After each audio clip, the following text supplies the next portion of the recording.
now good to start. I'd like to call the City of Escalon Planning Commission meeting to order. Could I have flag salute, please? Pledge allegiance to the flag of the United States of America and to the republic for which it stands, one nation, under God, indivisible, with liberty and justice for all.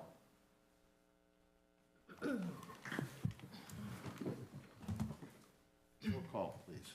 Commissioner Sarkozy, Vice Chair Castellanos, Present? Commissioner Willis, Here. Commissioner Dunbar, Here. Commissioner Van Dyke. Here. And just to put on the record, Commissioner Sarkozy was unable to attend because of the storms that are going on here, so he regrets to not being able to make it because he did want to introduce himself and say hello to our new commissioners. But we'll see him next meeting. Just a note, if we'd like to have all cell phones, pagers, any other similar devices put on either vibrate or silent unless you are an on-duty emergency responder. So that means me. Wouldn't want that to go off. Okay. Consent calendar, approval of the minutes. Do I hear any discussions, corrections? I move that we approve the minutes of the March 14th meeting. Do I hear a second? I second. All in favor? Aye. Aye. Opposed? Motion carried. First item on public hearing is application 22773, site and architectural and conditional use permit at the southeast corner of McHenry and Countrywood Lane. And before we get too far into this, I wanted to allow any conflicts to recuse. Yeah, so I have to recuse myself because of my participation at the last meeting associated with the next two items. Thank you so much.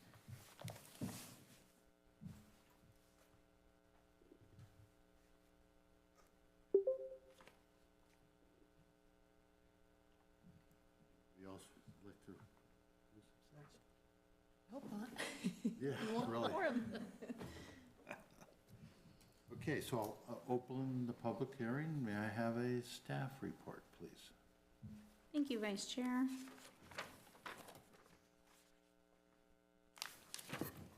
The city received a site and architecture and conditional use permit application to develop a McDonald's quick serve restaurant on a portion of the 1.9 acre commercial parcel at the corner of McHenry Avenue and Countrywood Lane. This project went to Planning Commission at the December 13th, 2022 meeting.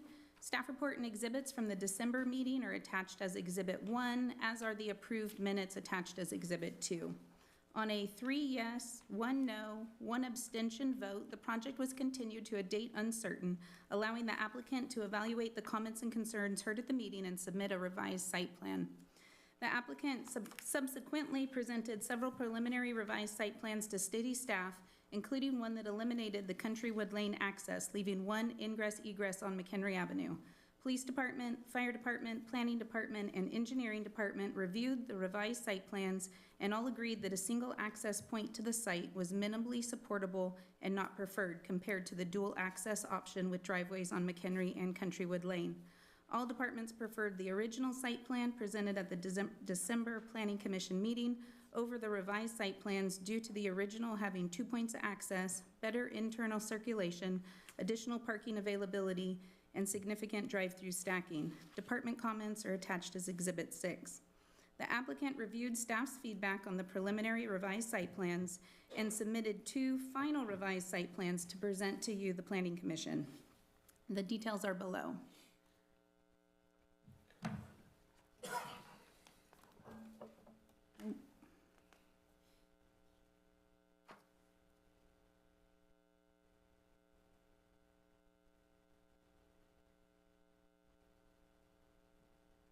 This is revised site plan 3B. Site plan has construction of a 4,380 square foot McDonald's restaurant with a drive-through on a proposed 1.15 acre lot. The restaurant is centrally located on the lot, parking spaces located on the south and north sides of the building. Landscape buffer along Countrywood Lane was increased to 20 feet wide compared to 10 feet wide on the original site plan. The restaurant has seating for approximately 56 patrons, vehicle access to the sites available on McHenry Avenue and Countrywood Lane. Drive-through features 2 queuing lanes. Revised from the site plan at the December meeting, the ingress-egress on Countrywood Lane was shifted west to line up with the O'Reilly's driveway on the north. To mitigate the concern of vehicle light shining into the residents across the street, a 6-foot-high CMU block wall is proposed on the northeastern landscape planter. The wall steps down to 3 feet high as it approaches the driveway on Countrywood Lane. A 6-foot-high CMU block wall is also planned along the proposed eastern property line. A new accessible path of travel from McHenry Avenue to the front of the building is planned. Lighting is provided on the walls of the building as well as site lights, and the applicant would be required to submit a photometric analysis to ensure light fixtures are arranged and shielded so light does not shine on land in the residential zone nor on the public right-of-way. With the restaurant having approximately 56 interior seats, the municipal code would require 19 on-site parking spaces. Applicants provided 43 parking spaces, including ADA parking. The site's required to install a bicycle rack to accommodate at least 6 bicycles. The applicants provided a traffic evaluation, which is included as Exhibit 5. City engineering staff agrees with the conclusions in the Kimley-Horn traffic evaluation that the traffic impacts to the project are minor and will have minimal effects on the roadway capacities.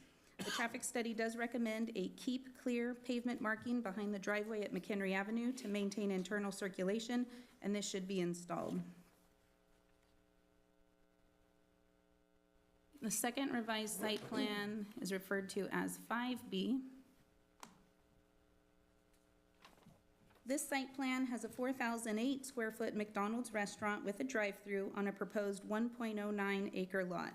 Restaurants located in the northwestern section of the lot and parking spaces located on the south side of the building. Interior of the restaurant has approximately 42 seats. Vehicle access to the sites available on McHenry Avenue and Countrywood Lane has a drive-through feature 2 queuing lanes. Compared to the original site plan proposed at the December meeting, the Countrywood Lane ingress-egress on this site plan has shifted west approximately 25 feet. However, the driveway still aligns with the residents across the street. To mitigate any vehicle lights from the drive-through queue, a CMU block wall could be required in the landscape area north of the drive-through. A 6-foot-high CMU block wall is planned along the proposed eastern property line. This site plan also has an accessible path of travel from McHenry Avenue to the front of the building, as well as lighting, and the applicant would be required to submit the photometric analysis. With approximately 42 interior seats on this site plan, 14 parking spaces are required by the municipal code. The applicants provided 34 parking spaces, including ADA, and they still would have to put in a bicycle rack to accommodate at least 6 bicycles. The Planning Commission may also reconsider approval of the original site plan proposed at the December 13th public hearing. Copy of that staff report with proposed conditions and other agenda materials are attached as Exhibit 1. Planning, engineering, police, and fire departments prefer the original site plan proposed at the December meeting due to increased safety, better internal circulation, better traffic flow, less congestion, and more parking flexibility. Standards applicable to all site plan options. Landscaping. C2 zone requires a minimum of 10% of the lot be landscaped, and all the site plans provide at least 10%. As we discussed at the December meeting, upon commercial development of the north side of Countrywood Lane, right by the O'Reilly Auto Parts, the sidewalk trees were removed and replaced with concrete to create the required 8-foot sidewalks that go in front of commercial development. Also, in order to alleviate potential for sidewalk damage from tree roots, community development and public works have been emphasizing reducing trees in the sidewalk and instead emphasizing trees planted in commercial development landscaping. However, in this instance, the Planning Commission may elect to retain the existing sidewalk trees in Countrywood Lane, in addition to the trees proposed in the on-site landscape planter to give those residences additional screening. And it sounded like at the last Planning Commission meeting, that's probably the way that they wanted to go. Building architecture. The architecture is compatible with nearby buildings along McHenry Avenue, takes on a contemporary design. The building stands approximately 20 feet tall, which is within the maximum height level of 75 feet for the C2 zone. The building is rectangular in shape and has some offset features to add articulation. Awnings are provided above most windows and doors. Color scheme includes combination of lighter and darker grays, accents of bronze, white, and yellow, and exterior building materials include stucco, cement lap siding, aluminum accents, and finishes. A trash can will be required in the exterior front of the building.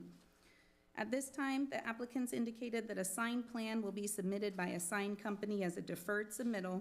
If the sign plan meets the municipal code, it's processed at staff level. If enhanced signage is requested, the application will go before Planning Commission at a later date.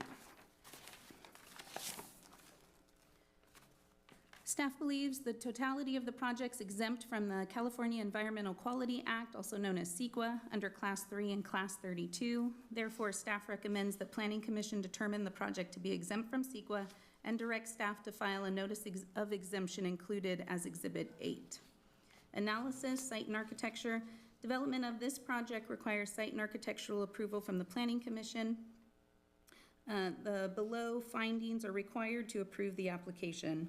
Use is an allowed use within a zoning district. Fast food restaurants are allowed in the C2 zone with an approved conditional use permit from the Planning Commission.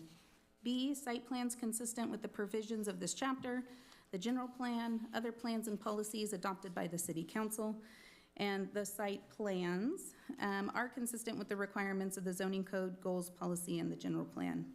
Architecture of the building, staff determined that it meets the elements of Subdivision C.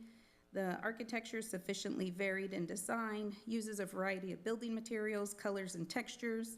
The architecture blends in the surrounding uses, but still provides enough distinct design features that it's recognizable, and the architecture is consistent with the plans and policies adopted by City Council.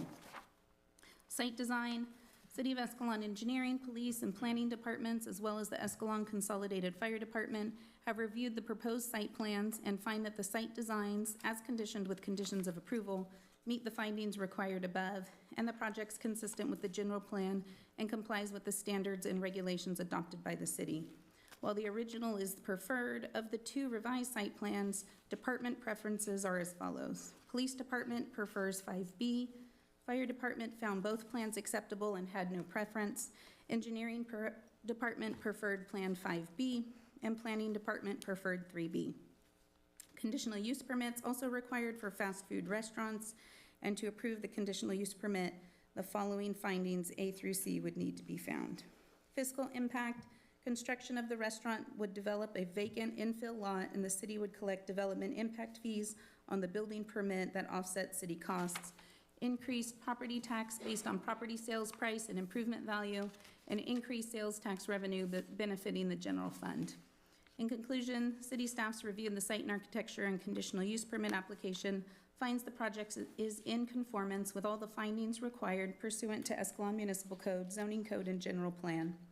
The notice of public hearing for this project was mailed to every property owner within 1,200 feet of the site on February 22nd, 2023. It was also posted on the city website, on Facebook, and in the newspaper on February 22nd. 2 signboards, one on each, facing each street, was posted November 1st, 2022. Planning Commission's decision tonight would begin a 10 business day appeal period, and that expires 5 p.m. on April 4th. And your procedures moving forward tonight would be to open the public hearing and take public testimony on the project, close the public hearing, and if the Planning Commission determines approvals warranted for this application, you would find the project CEQA exempt, authorize staff to file the notice of exemption, and select a site plan and approve the site and architecture and conditional use permit application with conditions of approval as proposed below or as modified by the Planning Commission. We'll just highlight a couple of the specific conditions on page 12.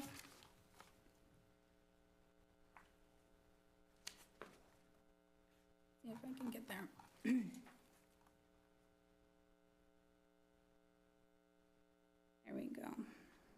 So if the project was approved, the specific conditions, site and architecture and conditional use permit approval would allow the construction of site plan, and it would be filled in whichever plan is selected. And then based on what site plan is selected, any additional conditions you would find for that site plan could be added to the list. The next few are based on comment letters that came in from outside agencies, South San Joaquin Irrigation District, SJCOG Habitat, Environmental Health Department, Air Pollution Control Board. With the exception on Air Pollution Control Board, they had a condition for under-fired charbroilers, which the applicant has indicated that they do not use those. However, they will need to talk with the Air Board about the devices that they do use in case they have any rules for that. And then on-site solar and electric vehicle chargers, the city would just require them to follow the requirements in the building code, which are, at this time are not to install them, but to be ready to install them. Modesto Irrigation District responded and had some comments in their referral letter. Building and site, any mechanical equipment, whether it's on the rooftop or on the ground, would need to be appropriately screened, which goes through the planning department. They need to install the trash can at the front doors. Any covered landing areas need to be covered at all doorways. Trucks at the delivery or loading area need to turn off their motors except when they're entering or leaving the site.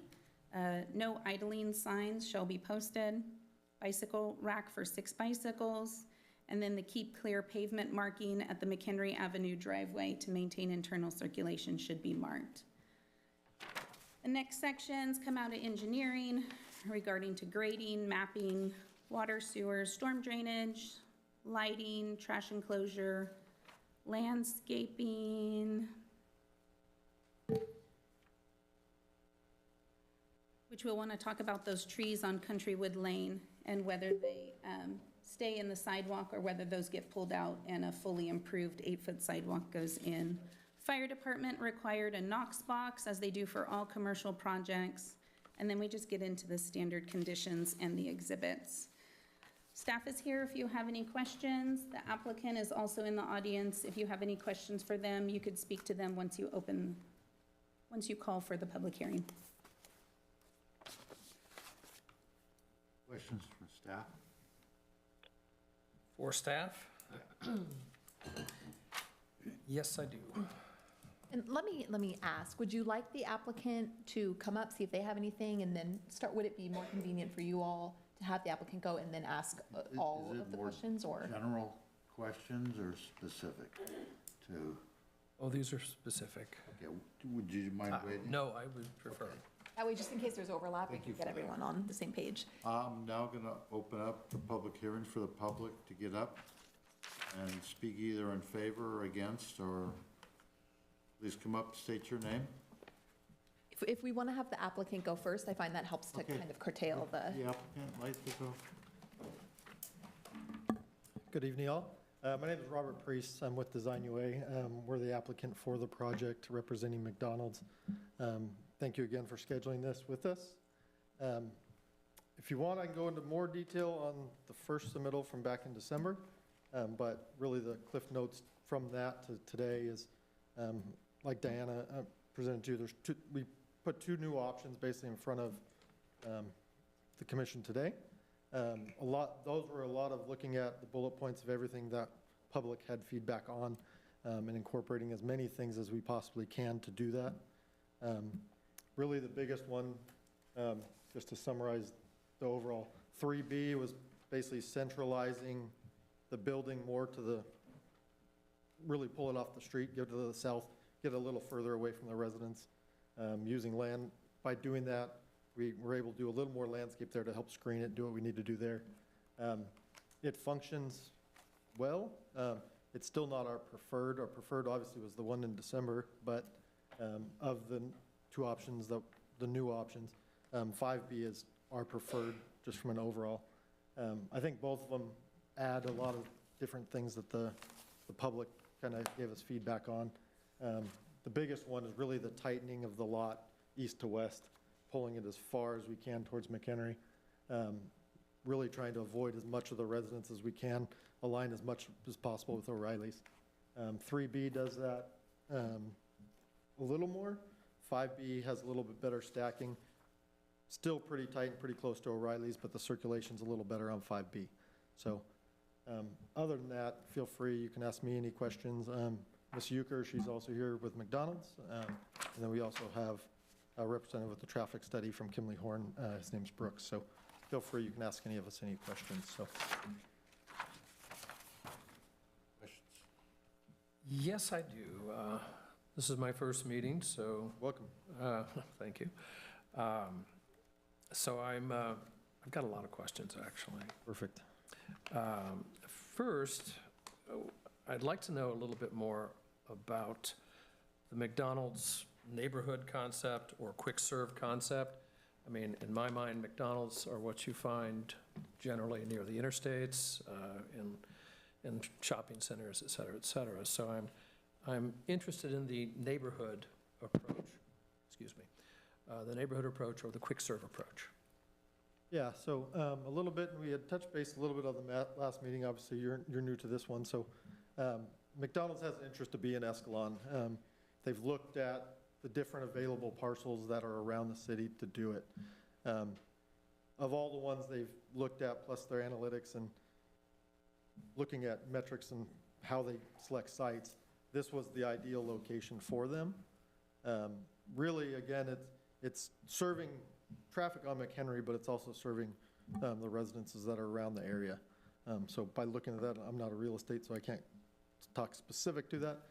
But in talking to the real estate manager for this one, this is the parcel that they're looking at that is available in Escalon to do that. I guess the question I have is this a direction the company is going to provide neighborhood restaurants in lots of places? Or is it just part of their business plan? I'm not sure I quite get it. And maybe Deanna can step up for this one. She'll be a better answer on this one than me. Sure. Hi, good evening, welcome. So McDonald's, Okay. when, Have your name, please? oh, I'm sorry, Deanna Euchre. I'm with McDonald's and the construction manager assigned to this project.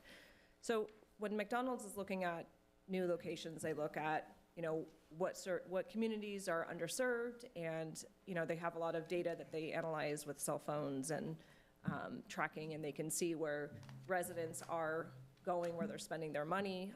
They're able to identify gaps in the trade markets. They're not looking to put them in every neighborhood. We would never probably put a second one in Escalon, if maybe that's where you're going with that. It's looking at how many residents are in the community and where the people in the community are currently going to fulfill their needs for McDonald's. And what we're seeing is that this community is currently underserved in the Department of McDonald's. So. Okay. Here's part of the reason I was asking the question is because it seems a little counterintuitive to me to limit your customer base. I mean, especially considering that the other options, Burger King, Taco Bell, are up on Highway 120 and right across the street. Boy, I have to move that. Right across the street from the high school. It seems like you're limiting yourself down here, or is your plan to attract the customers, those same customers, to this location? So specifically, the community itself, the community doesn't have it. So the people who live here, we're trying to attract those people and serve them. And we're also looking at the traffic that goes down down McHenry every day as well. And then looking forward to the future too, So we don't expect the store to be printing money. We don't project the sales to be astronomically high. We're just looking to fill a gap in the trade, which currently there is here, because we have one in Riverbank, we have one in Ripon, we have one in Manteca, right off, before you get on 120, and then we have Oakdale. So there's, in this specific trade market, there is definitely a gap that we've identified for our business. Highway 120 provides the quickest access from San Francisco to Yosemite. And does your business plan anticipate drawing some of that traffic down McHenry It's possible, but believe it or not, McDonald's doesn't actually specifically try to target highways necessarily for our stores. The traffic is not our number one indicator for selecting a store to build, or a location to build. It's literally rooftops. I see. I have another question. In December, I read the notes from the December meeting, and you noted your franchisee would determine the hours of operation for the restaurant. Is that correct? Typically, if there's no restrictions from the community, because we obviously have to abide by whatever the community tells us we can do, but we don't require them to be open 24 hours. It's based on the need in the market. I don't think that this store would be a 24-hour market, considering, it does get pretty quiet. I think he said 11 o'clock was about the time they would probably close down, or maybe it was 10:30 and everyone would be out of there within an hour. But yeah, the franchisee sets those hours. Well, actually, if I'm reading the ordinances correctly, I think the city actually sets those hours. Is it the city? Okay, yeah. Within the Because jurisdiction. it basically says that any place that's near a residential sleeping facility, no nuisance, and nuisance is described as, I think there's 17 different categories of nuisance, but, traffic is one of those. No nuisance can occur from 10 p.m. to 7 a.m. And there are sleeping facilities real close, right across the street and at the back of the lot. So it would seem to me your restaurant would have to be quiet. I don't know if that includes the cleanup or the early morning prep, but it would have to be without customers from 10 p.m. to 7 a.m. Does that sound about right? Is that something that McDonald's considers, or is that something you would contest? Our customers aren't typically, we wouldn't consider them a nuisance. They're not getting out of their cars. Our drive-through speakers are, the sounds and the light they adjust to the time of day. So they're not going to be projecting out into the neighborhood. Plus, we're proposing a retaining wall that would be shielding them, any sort of sounds that would come from people talking. The sound of maybe a power washer in the morning, if they are power washing the parking lot. That's not every morning, though. And I don't think it would be anything more than what is already existing. One thing to keep in mind is that we're not trying to attract people. It's not a destination. It's for mostly people in the community and the people that are passing by as we're speaking on McHenry. Those sounds probably are greater than the sounds you're going to hear somebody sitting in the drive-through. I wouldn't call them a nuisance. I call my neighbors a nuisance when they stay up too late on Friday nights. Me too, believe me. Yeah. I'm a fuddy-duddy 9 p.m.er. Yeah. The December version of your plan suggested there would be about 776 entries and exits from the facility, which I think means roughly 400 customers per day. Is that correct? Did I get that correct? Right, yeah. And I could let Brooks speak to more on the traffic study if you want to save some of the traffic study questions for him, because I definitely don't speak traffic Well, study this one analysis. specifically is about customers, because I looked at the Kimley Horn data, and the Kimley Horn data said it would be around 1,028, which is about a third higher, 32% actually, but close enough to be a third. And I'm not sure, even though it's a significant discrepancy, I'm not sure it's a significant number, considering the amount of traffic on McHenry. But it does lead me to question why this discrepancy. Why do we have 776 listed at one point, and then 1,028 in a different study? Which one are we supposed to embrace? Brooks might have to answer that, but I believe the 700 and something was, like you said, was based on customer, and maybe the 1,000 was it what you were? I'll let him. I don't want to misspeak. Sure.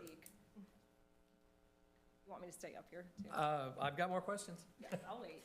Go ahead. My name's Brooks Badley, and I'm with Kimley Horn. And as stated previously, we were employed by McDonald's to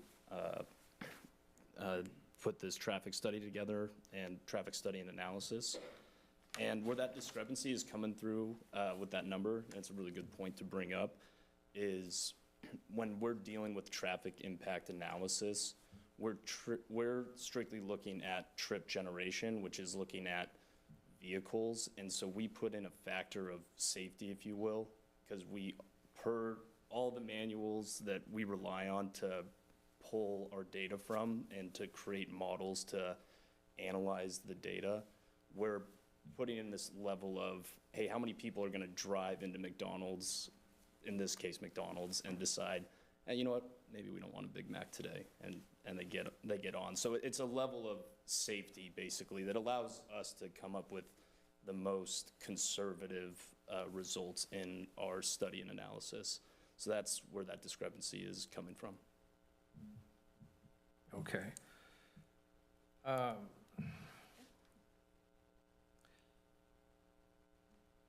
have some concerns about parking lots in general.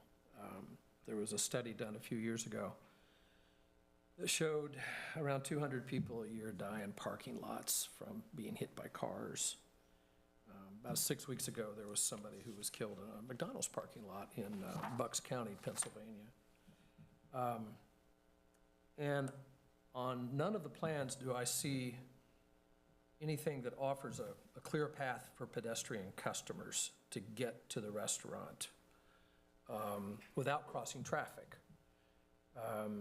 So how do you protect pedestrians? I mean, it's not obvious, it may be obvious to engineers, but it's not obvious to me from the drawings. And where are you specifically asking where they're entering in? So, because there's a crosswalk that goes across Countrywood, and then our store specifically, Just through your parking lot. I mean, when the cars circulate, they circulate basically all the way around the restaurant, as far as I can tell. And in the drive-through. the drive-through, on 3 sides, and then they come down the front too, because there's parking right there by the restaurant, on the south side of the restaurant. So how do you help keep pedestrians safe? So, I don't know if you can see, do you guys have screens? Is that I have a screen. Okay. Yes, I have. So the 5B okay, thank you, my blind eyes. So this site specifically, there's, if there are pedestrians walking along McHenry, there's a crosswalk that goes directly across our drive. I'm more concerned with in your parking lot. Okay, I was just starting somewhere. Okay, so if you're parked in front of the store, where the door entrance is, there's parking stalls right in the front there, and there's handicap parking. We don't have crosswalks necessarily in this specific site plan, except for the one that comes from the main access. There is no crosswalks that would come from Countrywood, because that's not where, unless people are walking through, I don't know that, we don't typically, that wouldn't be something we would add on our plan. I mean, if you guys wanted us to, they would have to, we have a retaining wall that's going there, so that wouldn't really be like the point of, I mean, they're just walking across a parking lot like they would anywhere specifically. Well, this is you park your car and then you get out and you walk in. Yeah, I'm no not. hills or anything. All right, let me be a little more specific about my concern then. Okay. And this question, I was going to use this example in my question for planning staff, but I'll drag it out here. Yeah. My kids both went to El Portal. Okay. And we live down there. They walked home from El Portal every day. And I know my kids, they ate a lot of McDonald's when they were little. 2 5-gallon buckets full of Happy Meal toys. But they would be stopping at that restaurant. If it had been there, they would have been stopped at that restaurant whenever they had loose change, I'm sure, to buy themselves a milkshake or something. So I worry about people who aren't quite at full height, who haven't exited a car, but are going to be walking down that sidewalk and then trying to get to your restaurant. The sidewalk from McHenry? Yeah, they're going to be they might be turning down Countrywood. I mean, depends on which way they're going, I suppose. But how are they going to cross that traffic safely, the traffic within the parking lot? How are they going to cross it safely? I mean, if you've got cars going through the drive-through or pulling into the parking lot, there seems to be. I mean, I can't foresee what people are going to do in the future. I mean, if we put the proper crosswalk that's shown on the plan there, I would hope that they would look both ways, and I would hope cars would stop. I mean, nobody wants anything bad to happen to children, but, you know, we're following all of the guidelines that we would anywhere. I don't know what else we could add there. If you wanted like a buzzer or something with lights, I mean, that could be something. I don't know. I'm asking, I mean, you guys build the restaurants, so I'm just asking Yeah. what you normally I do don't to know, help keep them Adam, safe. have you ever seen like lights? I mean, we would put them if we needed to. Adam Brandenburg, McDonald's USA LLC. So I'm the construction manager for McDonald's, represent the Walnut Creek Feudal office, covering an area from Alaska down to Bakersfield, Idaho, Washington, Oregon, all of Hawaii and Guam. So we follow what our engineers' best practices are. We defer to them for site safety design. We also defer to zoning codes, planning codes, building codes. So your question, I think, is better directed to staff than to us as applicant. Okay. Because what we don't see is a concern for life safety for a pedestrian exiting a vehicle and walking to our facility. It's no different than any other use. I'm not concerned about people walking in and out of their vehicles either, except maybe small children getting out of vehicles.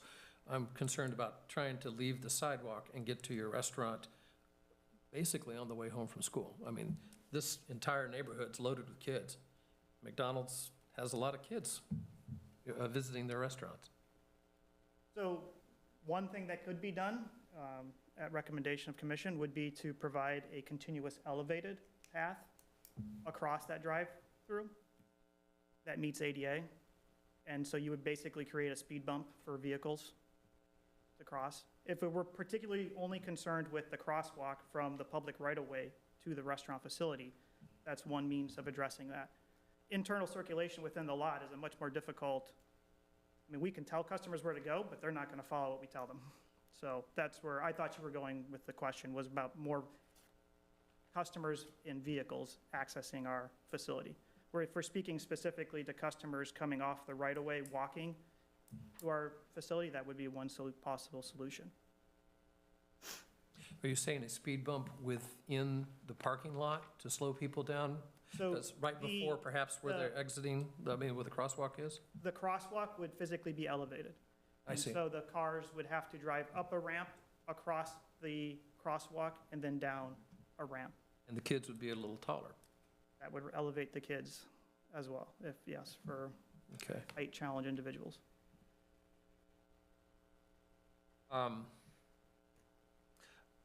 Looking at the plan, I think that's 5B that's on the screen right now. Can I interrupt you real quick, 1 second? Please do. Just, going back to your prior concern regarding nuisance and hours of operation, I noticed that there's a 24-hour fitness with similar proximity to residential. So I just wanted to confirm whether that is actually a concern for operation, or if that is a zoning code requirement for us to not.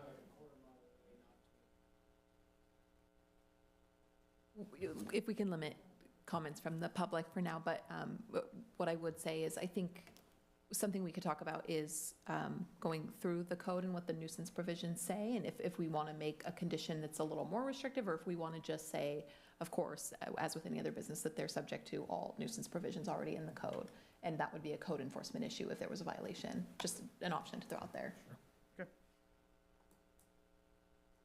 Okay. And let's see, I have a few more. I looked at the original plan, which I think included 60 parking spaces. Is that correct? Yeah. And looking at the restaurant, which I think it had a seating capacity for, I don't know, was it 50, maybe somewhere in that range. So, although that plan may not be operable, were you expecting, was the reason for all that parking, were you expecting motorhomes, large vehicles, things along those lines? No, we were just filling, we had space to build a gold standard site, and the concern was with, there was the 2 lots that were previously commercial lots that were zoned residential. those homes don't want cars exiting out of Countrywood near their driveways, so we were trying to accommodate the concerns of the neighboring community. Okay. Expectation for those parking stalls, would they be utilized by restaurant crew, managers, staff, being as they are the least desirable for customers? But that provides more opportunity for customers to have better access to the restaurant facility by adding those stalls. And I was wondering, looking again at 5B, the Plan 5B, you have the 4 parking slots facing McHenry right there. And I'm looking at that and wondering, thinking if we've got people walking through or cars exiting, it seems to me, especially on that northernmost slot, that you're going to see people backing up right into the path of an oncoming car, leaving the drive-through window. So I just wondered about that parking. How necessary is that parking, those 4 spaces? I don't believe that, I think we're well above what the required parking counts were. I think it was more or less filling in some spots. If we were to actually revert back to our original site plan from December, where we had more space and whatnot to build a gold standard site, it's not necessarily, I mean, it's just extra parking everywhere. Oh, we had it on that one too, look at that. They're not necessarily needed. We're well over parked here. Yeah, it's a lot of extra parking. Yeah. Which made me wonder if maybe there was, a larger target audience. No. Or, So, I mean, anyone can park there. We don't discriminate. okay. Back to the Kimley Horn study, traffic study. One chart I saw noted that no one drives eastbound on Countrywood. It was all zeros. There's a chart in the packet somewhere in there.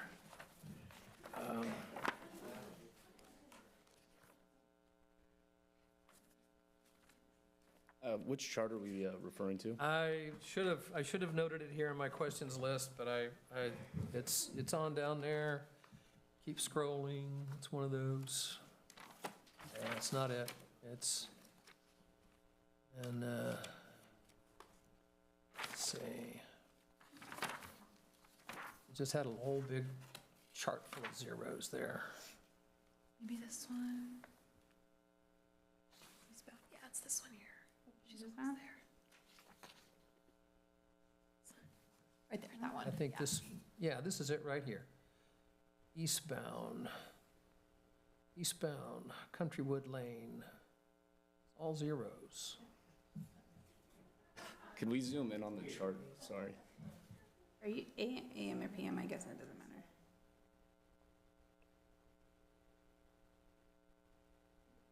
Right. Yeah, so, and what's the name of this chart? Intersection turning movement count. So forgive me, I'm not used to looking at these kind of things, but with all the other numbers elsewhere, I thought, well, there's traffic there, so why not eastbound on Countrywood? Right, so this is data that's pulled from the existing condition. So we're looking at the data without the proposed driveway access that we have, that we're proposing along Countrywood. So what we're looking at is what kind of vehicle traffic trip generation would exist on site if we were just looking at that intersection. And then what we do, if you go to the next chart on the next page,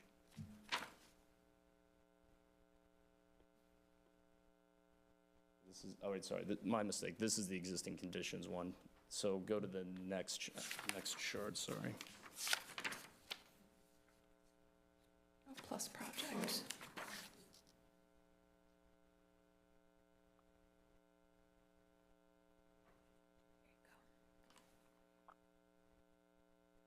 Here we go. So if we look,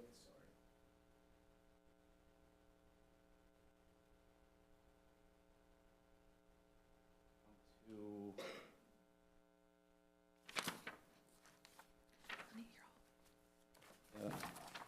and take a look at this real quick.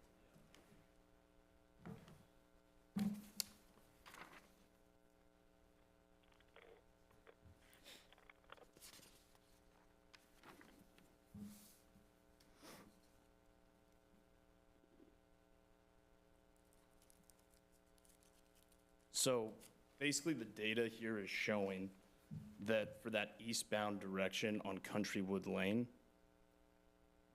we're not, and again, it's, and I'm hearing the crowd, so I totally get how the numbers look.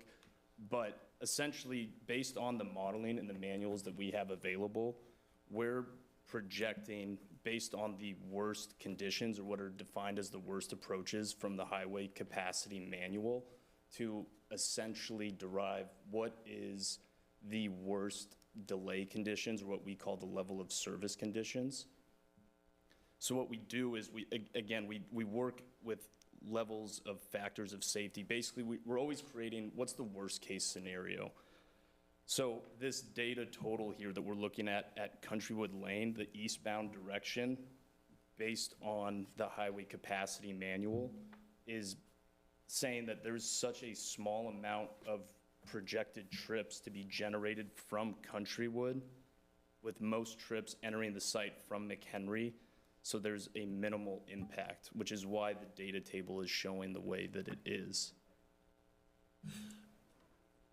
So you're saying you don't expect anyone to enter McDonald's from Countrywood? Is that what I'm hearing?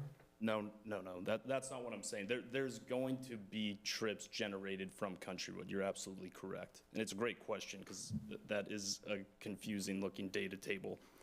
But essentially what we've done is we've created the worst case scenario, and what the findings of our traffic impact analysis, and when we came out here on site to determine what are the peak hours of operations on Countrywood and McHenry, is the volume of traffic that is being generated on McHenry Avenue during those peak hours, which we defined in the study. In the morning, it's from 7:30 to 8:30, and in the PM, it's from 4:15 to 5:15, that we're basically able to analyze everything in the worst case scenario as everything funneling off of McHenry, which would be the worst case scenario if you have one access point and you have everyone that's also conveying off of Countrywood and then having to volume their traffic through one entry point. So that's what this data table's showing. It's more to show, it's to show that this is how we collected the data, this is how we provided the analysis to determine what are the level of services. And again, it's probably all jargon to everyone here, so I apologize, but essentially what the highway capacity manual defines as the level of service. They give letter grades to it, A through F, A being basically the minimal impacts to traffic circulation and delay times. And what we've identified is in the current condition at the intersection is we have a level of service B, and with the data that we collected, the analysis we ran, we found that the intersection is going to remain at that same level of service with minimal delay impacts from the project site. And then we went ahead and analyzed what the proposed driveways would be in those worst case conditions, and they all have the same level of service B.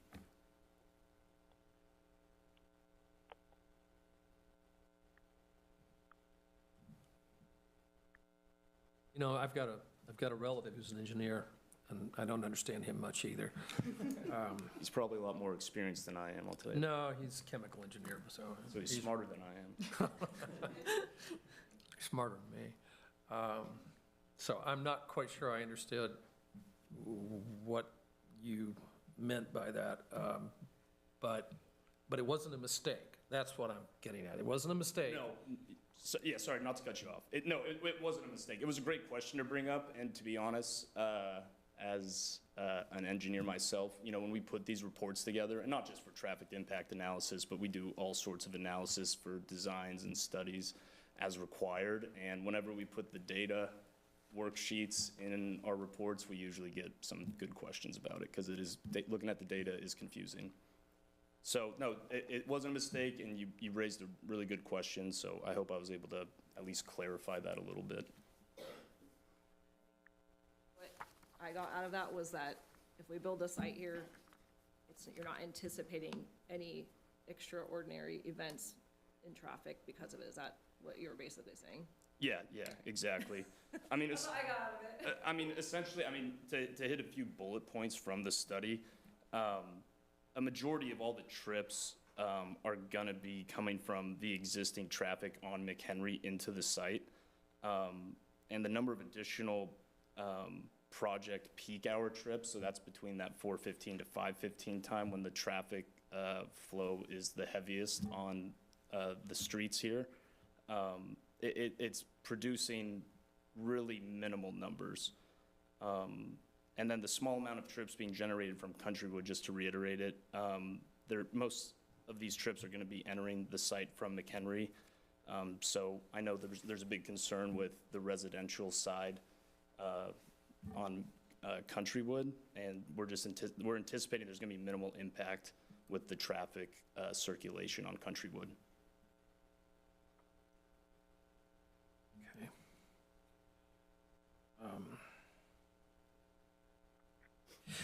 I read there was a point in the fire department's, I don't know if I want to call it endorsement, but the fire department's comments on the project, and it talked about the secondary access to McDonald's and any development to the east or the south.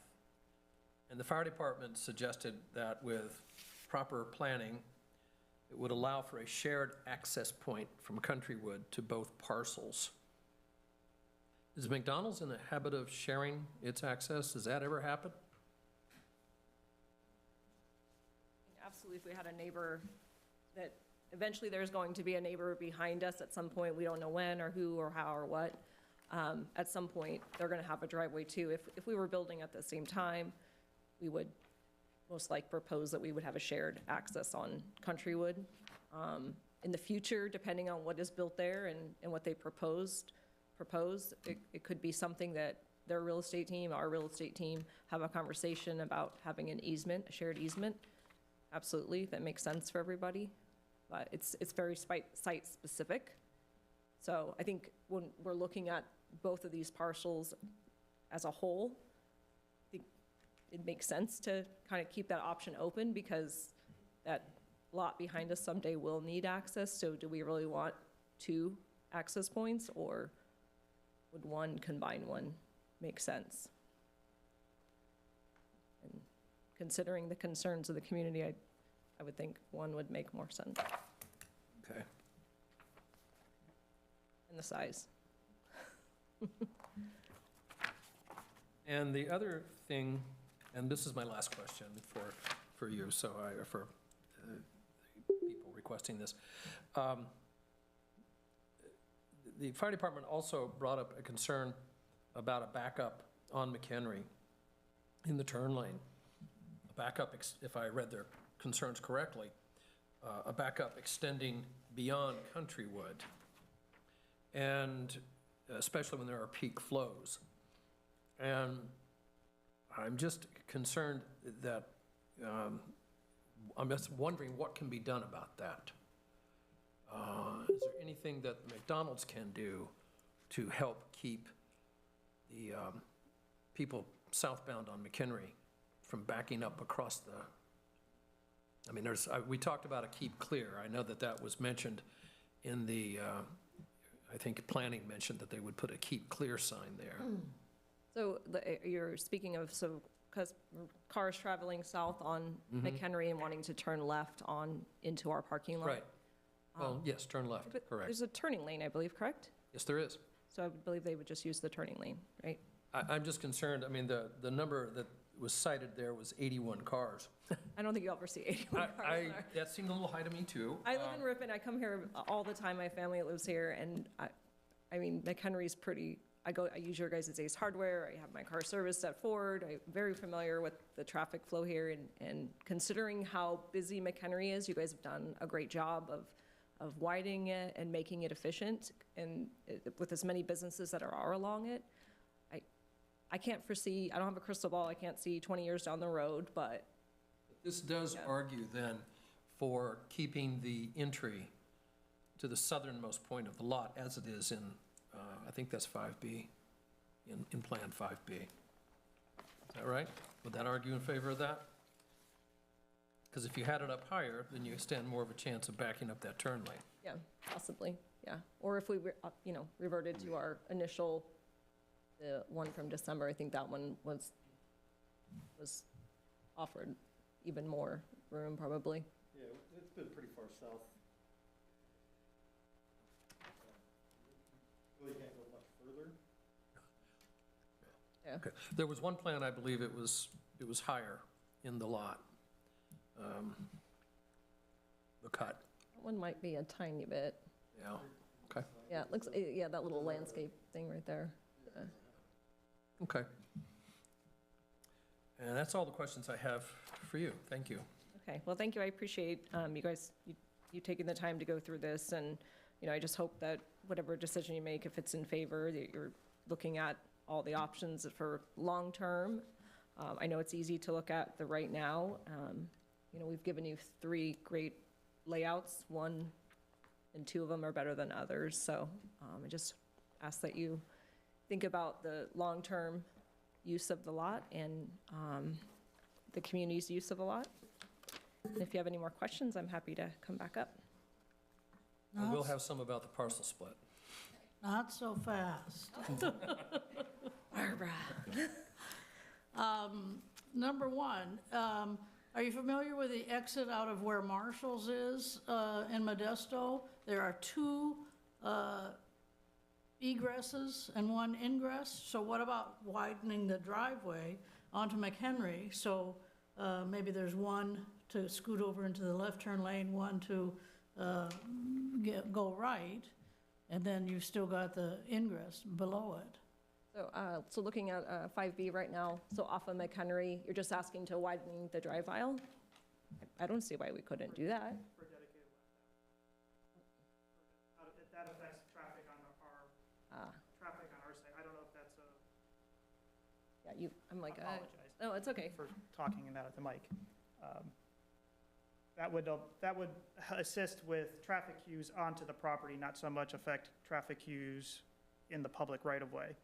But certainly is something I think we would be willing to entertain, particularly as you previously mentioned, Mr. Dunbar, that those 4 stalls to the north of that ingress-egress may be suspect at best for their use. So providing a ingress dedicated left turn out and a right turn out would be something we would be open to. Okay. I don't know if that meets with requirements within the code, though. That would be a question for the code. Staff would support that. Okay. We have Well- the space for it. Back to those 4 spots. I'm sure I've been to McDonald's where the food hasn't been ready when they've gotten to that window, so they had to pull out into a spot and wait for somebody inside to bring the meal or meals out. Is there an accommodation for that? Yeah. Is that what those 4 spots were for? Yeah, typically the franchisee will pick what makes the most sense. Those 4 spots would not necessarily, they're too far away from the doorway. They would likely probably put them in maybe in this site, this 5B, possibly like in the front stalls. They would have like a pull forward lane or the first stalls in that island. But they're usually wanting it to be easy for the staff to come out and bring the food out as quickly and as safely as possible. So the ones that are off to the side don't necessarily meet the screens for that. And it even, see, mobile order, that's what they've delineated those for. They would just come out the door and hand them their food, and then everyone would move on. So, okay, looking at 5B, you're talking about in the middle where there are 8 spots? Yeah, she has it zoomed in right now. Can you see that right? They're the ones next to the building? Oh, Yeah. I see, okay. Yeah, those are like mobile order, pull forward, those type of things. Okay, And this is one of the benefits of our original submittal. The original submittal plan had an extra wide drive aisle on the front of the building for cars to parallel park attached to the building at the front, with cars to be able to go out around them to exit the drive-through. So if you'll refer, yes, at the very front, you can see those cars queued along the sidewalk in front of the building, and there's still sufficient space for vehicles to wrap around those vehicles queued there. Or bypass lane. Yep. Okay, So that was one of the benefits of the original design. There's been some, gives in order to accommodate the request from the last meeting. One of those was that. okay, if it should be decided that 3B was the option, there's a light standard in the driveway going out onto Countrywood.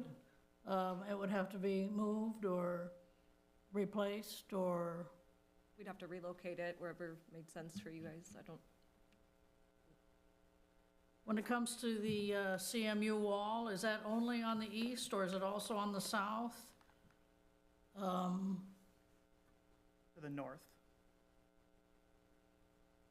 East and wrapping to the north, depending on the plan. And not on the south? Because you've got a heavy line there, I just wasn't sure. I think, and I believe that there's a neighbor coming in there, right? I think there's somebody in that parcel right next to us, to Okay. a doctor's office, I believe. I don't know. No proposal for the south property line. Okay, as far as the CMU on the northeast side, it's gonna be 6 feet and then 3 feet. How much is 6 feet and how much is 3 feet? 6 feet would be the back wall, and then it would probably taper down, Remy? But for 2 or 3 feet, or 5 feet, or 10 feet? Yeah, so the intent on this one, because again, this one originally did not have a drive or an exit onto Countrywood, but based on staff, they were not going to approve not having a driveway there. So basically what the 6-foot wall does is it wraps the northeast corner and it aligns with the wall that is on O'Reilly's. And then from there, it steps down to 3 feet so that you have visibility. Just because, again, you can't run the 6-foot wall all the way up to the drive-through because you're going to cause accidents. No dimensions provided, but the 3 feet, Correct. just looking at scale, would be, that's probably a 5-foot landscape, plus our stalls are 8 feet or 9 feet? They're 9 feet. 9 feet, Yeah, so so you're about- 18, 30, about 30-something feet. 36 feet of, 3 feet no, you're about 36 feet of 6-foot wall. altogether? Oh, 6, okay. And then it steps down, steps and down then you have about 15 feet or so of 3 feet. And really, the intent there, again, the 6-foot is to align with O'Reilly's wall. That provides any screening or anything that's needed for that first residence that's right across the street. And then it steps down to the 3 feet, again, to cut back on any glare that might be going towards that house. But we have to step down to 3 feet because you have to hold a visibility triangle. for safety for pedestrians in those sites.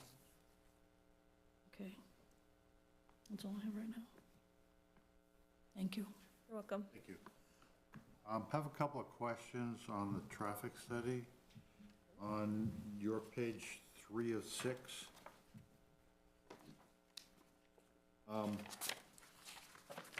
where you're looking at Countrywood Lane at projected driveway, are these, this 9.1 and 9.4, is that going in or coming out?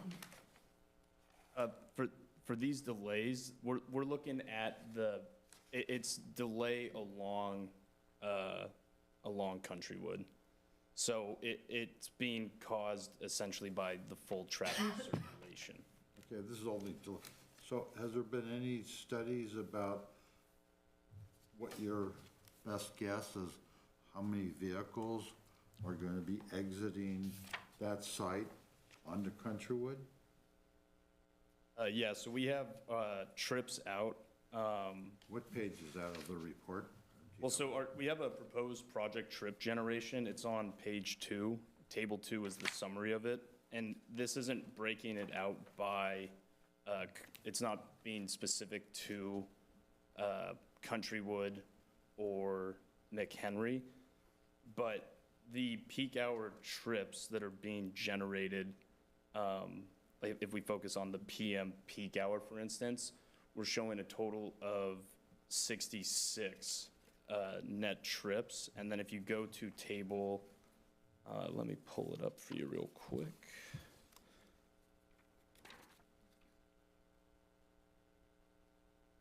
Sorry, I gotta go to the data table real quick.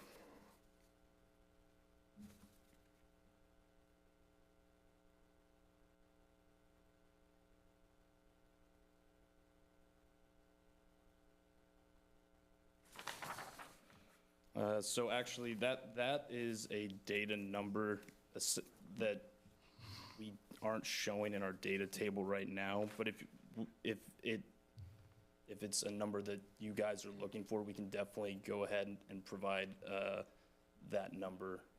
But from our findings, like over about 55% of the trips is coming from existing traffic in the current condition on McHenry.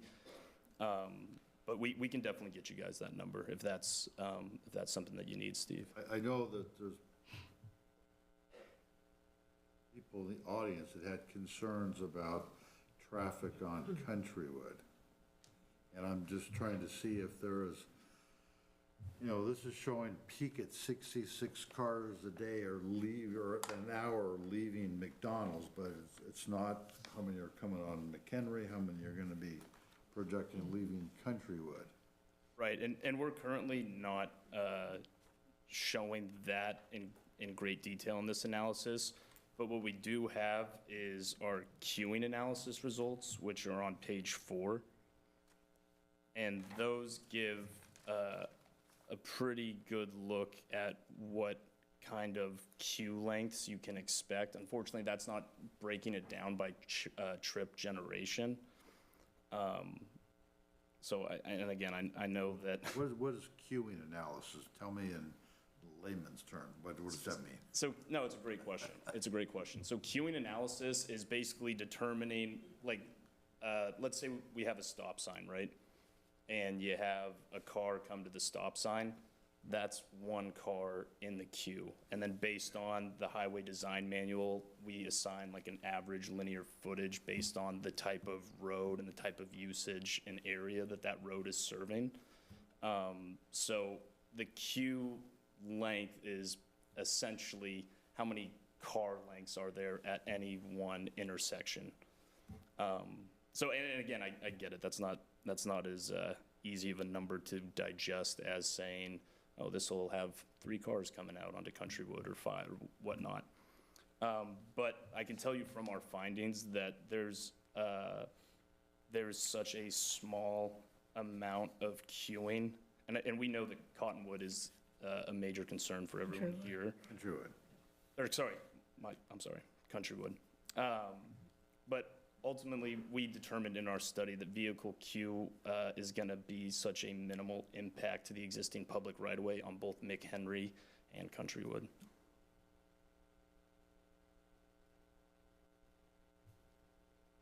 I don't have any other questions right now. If you'd like to open it up to the public, we can do that at this point. Okay.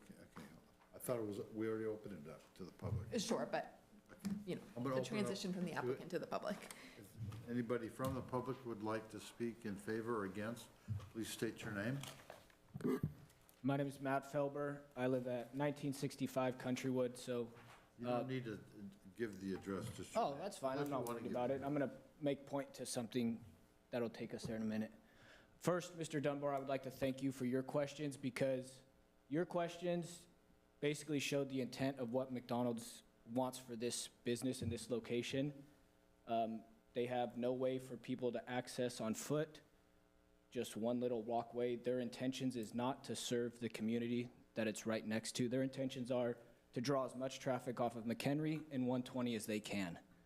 The reason I said my address, and like I said, doesn't bother me to say it, you can see in their plan, that's my fifth wheel parked along Countrywood.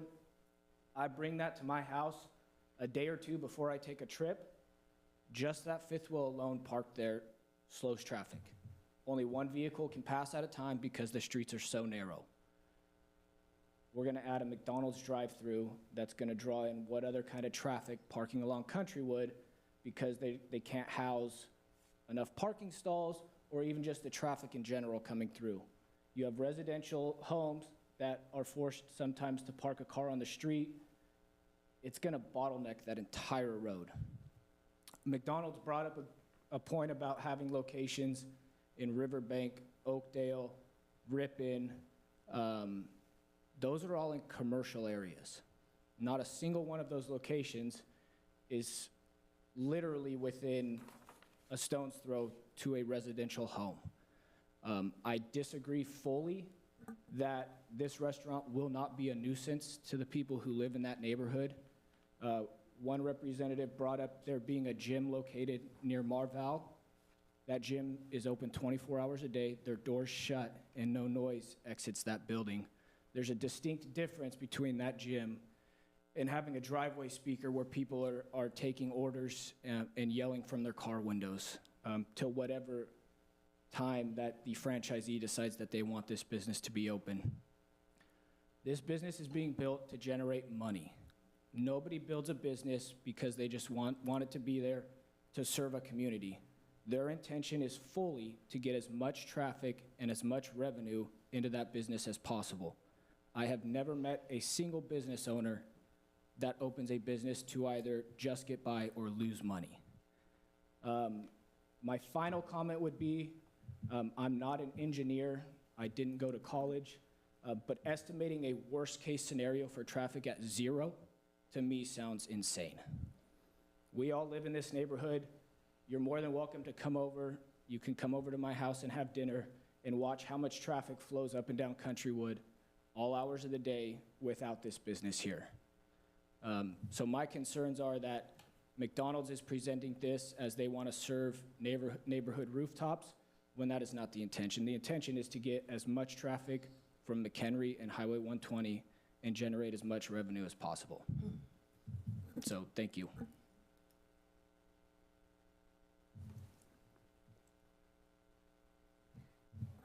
Hi, my name is Debbie Fortino, and I live on Swanson. I also have a huge concern about the Countrywood exit.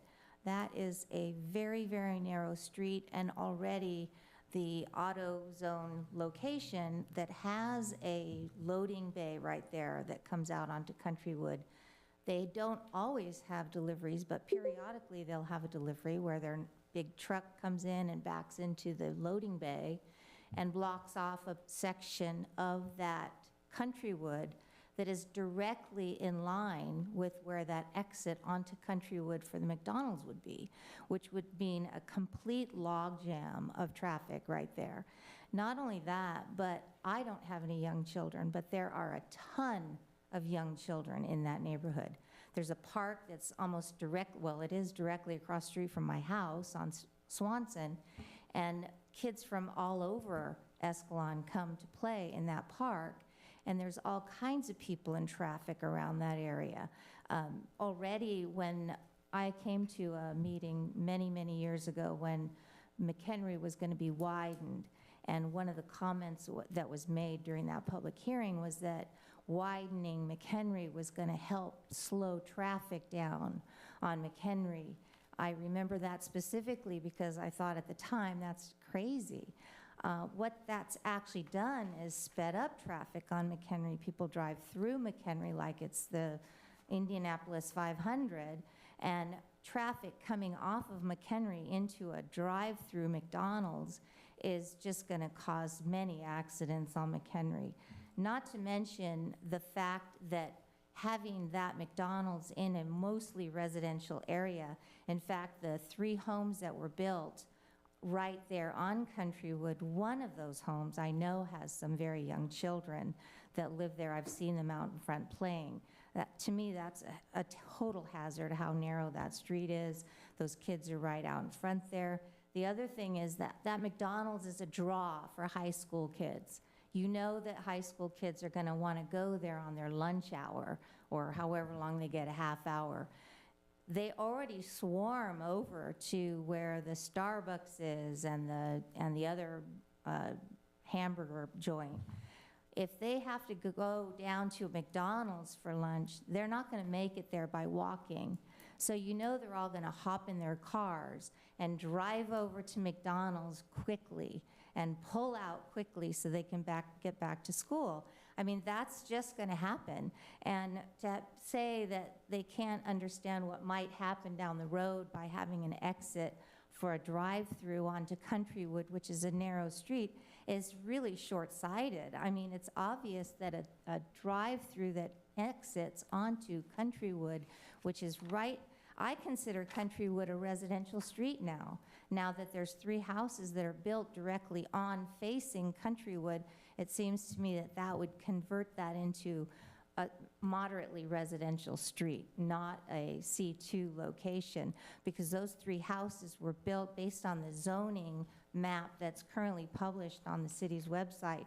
Those 3 houses are built in a C2 zone, but having them face directly out onto Countrywood seems to me that that would convert that to a residential street, which would not make it logical to have a drive-through exit onto a residential street. So those are my concerns. Thank you.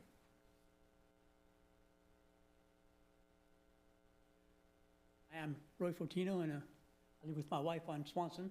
But anyway, I've been to many McDonald's. I'm kind of a fan of McDonald's. I don't mind a burger now and then. I've never been into a McDonald's going down McHenry, going down 120. I mean, that they don't have an exit and an entry and an exit onto the main road that it came off of.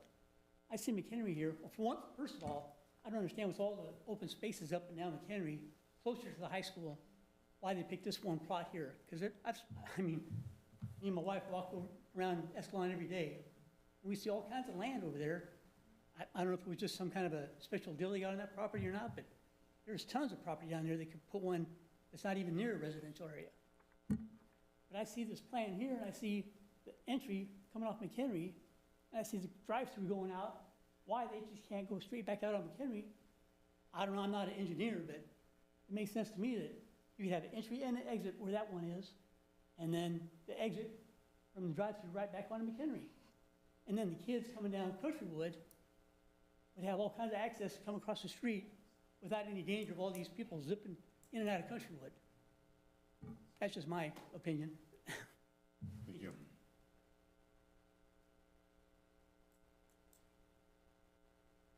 Hi, Oh. I'm Cindy Saunders. You know me, so one of you don't. Welcome, new commissioner. I expressed some really big concerns with McDonald's coming in. I am one of the houses, the 3 houses that's been questioned all night, and I am the one with the 2 very small children, 2 and 4 to be exact, that play out on the street directly to where McDonald's is going to propose to be. I did start a petition online. I have 212 people that I am speaking for tonight that signed the petition. The petition does say I want to tell you guys what the petition says so that I'm not getting anything mixed up between my feelings and the petition itself. So the petition itself says Countrywood is an extremely residential area with a lot of families that are outside with kids and dogs walking continuously. McDonald's is proposing being built in a nice residential area. This will increase already bad traffic, plummet home values, and deteriorate the quality of the life surrounding the area. Parking and trash are also a concern. Lighting, noise, and smell are another concern. We are starting this petition to stop the building in this location and urge them into another area where it's best suited for the community. So that's the petition itself. I just want the Planning Commission to know that you guys have a tough job, I know, planning our city and where it's going, but the duty to the community is to plan it for the future. And having a McDonald's in primarily all, like it's been said, all these businesses are 9-to-5 businesses. Taco Bell, Burger King, Starbucks is all down in one area. There is plots over there. Whether they want to acknowledge that or not is on them, but there is places for them to build it other than in front of our houses. And I just want you guys to really take into consideration our quality of life as the community. So yes, 212 people on this petition. I do want to say traffic is really bad in the morning. going and coming from school, that's a Dent Elementary School district. So they're saying 7:30 in the morning is their peak hours. 7:30 in the mornings when we leave to drop our kids off. If you guys don't know, 7:45 is drop-off time. So it's horrible. We're gonna be backed up in traffic. I'm not gonna be able to leave my driveway. I'm just saying that right now. The big rig trucks coming in and out, my kids riding their bike down the sidewalk. They say no smell or trash. I mean, I don't know if anybody's just, had their window down and they roll past McDonald's. There's a smell. There's absolutely a smell. And people are trying to joke with me and laugh with me and say, well, we can play a drinking game in your backyard and have bets on what their order is going to be in the drive-through line. Well, is that so funny, though? That we're going to be doing this and we're going to be hearing this in our backyard? It's crazy. The entrance is basically into a neighborhood, and the exit is right onto this small little Countrywood lane. I think that's it, but we are still against the McDonald's, and we'd really like for it to be somewhere else in the community. Thank you. Thank you. I just want to clarify Deanna Euchre again. Just want to clarify one thing. It keeps being said that our drive-through is exiting onto Countrywood, and it's not exiting onto Countrywood. It's exiting out onto McHenry is the way we're directing. The only people that will likely use Countrywood are the people that live in the community behind them. So I just want to clarify that. Yeah, see that's McHenry right there? I'm hearing that that's an exit. Let's not have conversations in the seating area if you want to come up and, But it is also possible for them to come out, go around, go right back out of Countrywood, correct? let's not have conversation. Well, I'm just clarifying because you pointed out that there's only one. Sir? Cars can go all. Can I ask a question from a, Go ahead. so with that, your question, I'm assuming, was that, is that not an exit proposed back onto Countrywood? Are we able to clarify that? Repeat that? That, or this pathway, it looks like you're on the east side. Looks like it's running from south to north.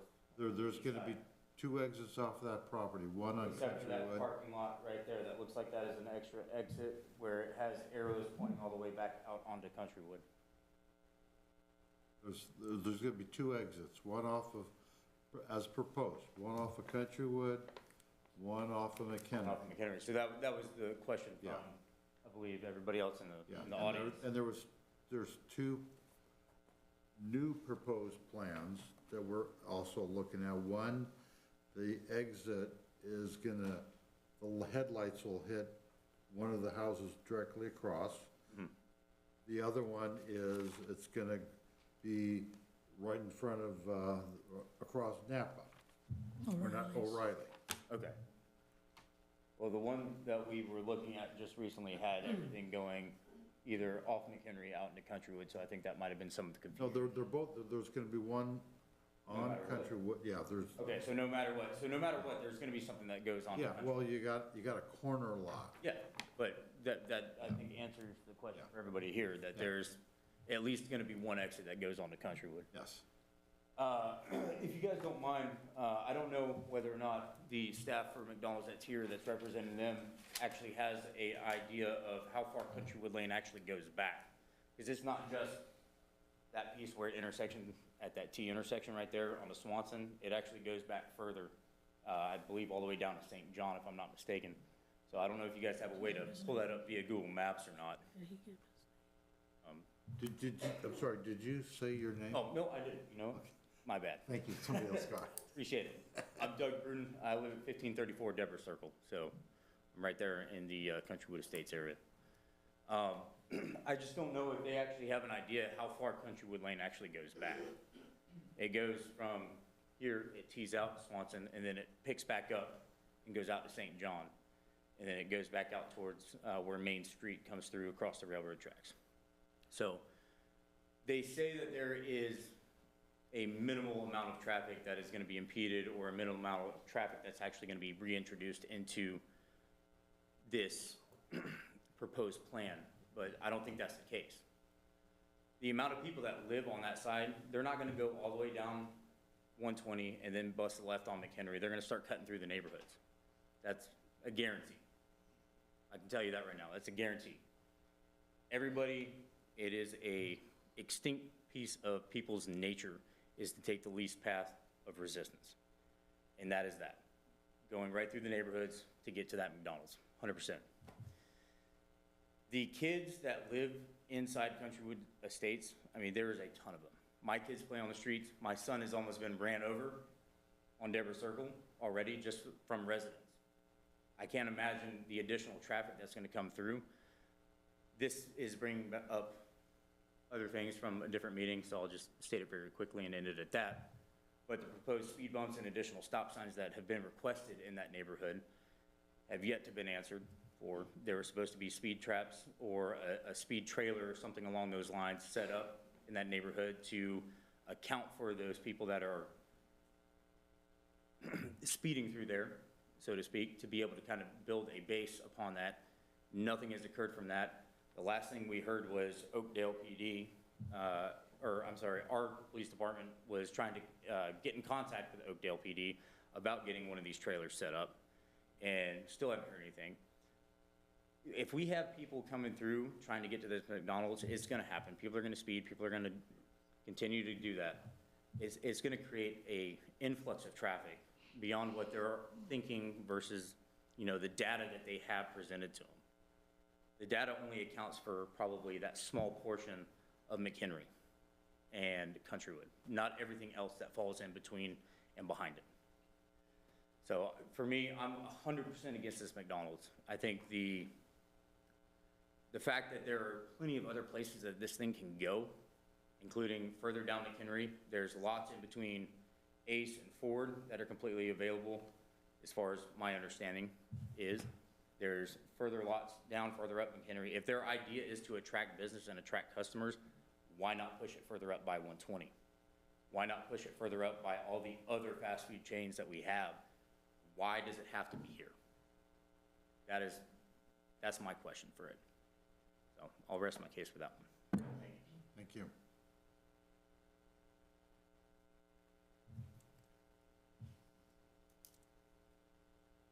Hello, good evening, Planning Committee. My name is Joseph Jimenez. I live off of Countrywood in Melissa Court. And there's a couple things that I wanted to just kind of address. Obviously, I am 100% against a McDonald's going here. But, you know, the McDonald's team, you know, they mentioned that, you know, they mentioned a couple things that they're not here to make a lot of money on this location, that it's a neighborhood location, that they're servicing a need for McDonald's here.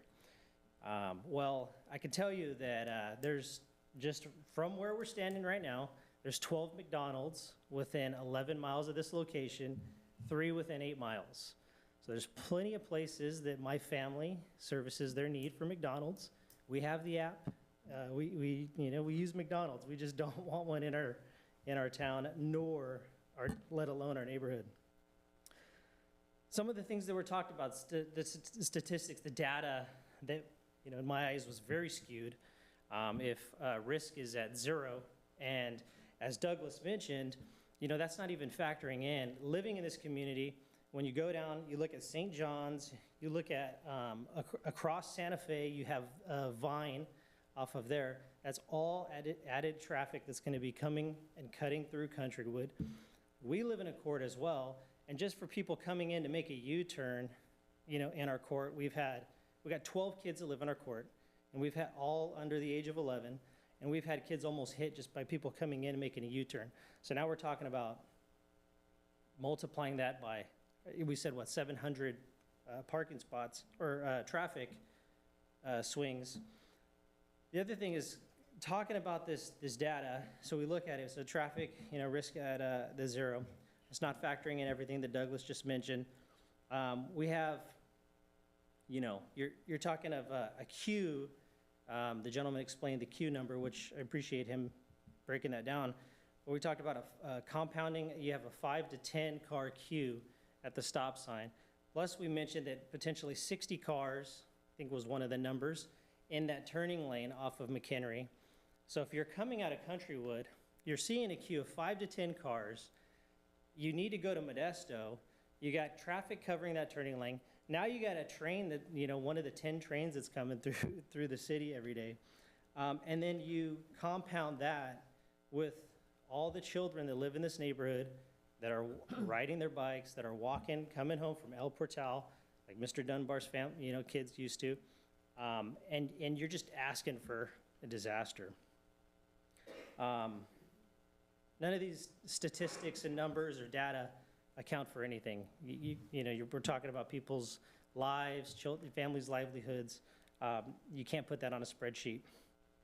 The other thing is, I would ask the planning committee is, what does this look like for the future of Escalon? What is the goal here for the planning committee? Is it to have a McDonald's here? Or is it to have something else like a destination location? I'll share. So I go to church at Heritage Church, across from the high school. On Sundays, we see about 600 adults there, 100 to 115 kids, 700 people on any given Sunday. And after church, they're not eating in Escalon. They might go to Cancun's, they might go to Pizza Plus, but they're definitely not going to go to McDonald's. They don't go to Burger King. All these people go to Oakdale, go to Ripon, they go to Modesto. If you go to Backwoods Burgers, that place is going to be packed for people with Escalon on a Sunday afternoon. My point being is, for the planning committee, I appreciate you guys. You guys have a very tough job. So I commend you for that. But I would also ask to think about the future of Escalon and what do we want to promote? What do we want to, as we look forward, what do we want to provide for our community? And McDonald's just isn't going to do that. So I appreciate your time. I'd also have a question on that back lot on what type of business would go there. That's a whole separate issue with splitting the parcel, but I appreciate your guys' time. I thank you for representing our town and our community, and pray that you guys make the right choice here. So thank you. Yeah.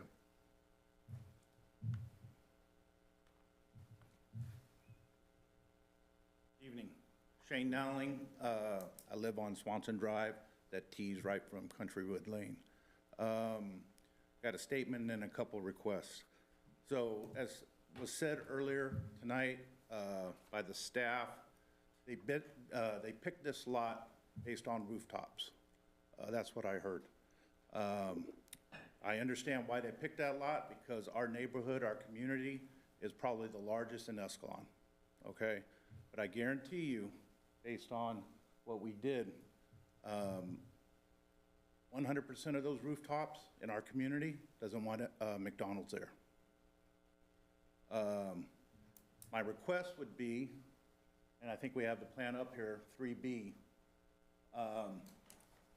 as this gentleman has already said, I don't understand why we have to have the Countrywood egress and ingress when there looks like there's plenty of space on the north side of that parking lot to put another exit out on the McHenry. And then you would just have a horseshoe shape that wouldn't affect Countrywood at all. And then another request would be, if you have to have that exit on the Countrywood, that at least there's a stop sign before that sidewalk, because even with the 6-foot wall and then the 3-foot wall, you're still not going to see the little kids walking down that sidewalk. And in addition to that, they need to have at least 2 or 3 speed bumps going down Countrywood, because there's already speeding that happens on that street.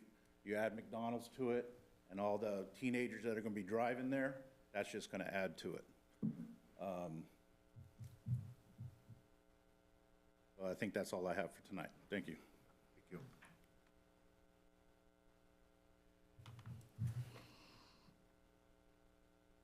Person Grassi, Steinigal. I just have a question for the McDonald's staff. Can I sure. do that? So you could pose the question, Okay, yeah, we'll and pose the then question. when you sit down, they could get up and answer it, but we can't have like direct conversation back and forth. That's but- fine, that's fine. If it's based on, I'm not, all I'm wondering is, it's based on rooftops, like the city of Houston, it's, I believe they have more residents than us. What sets us apart from the city of Houston or any other cities that don't have a McDonald's in their town? Pretty much it.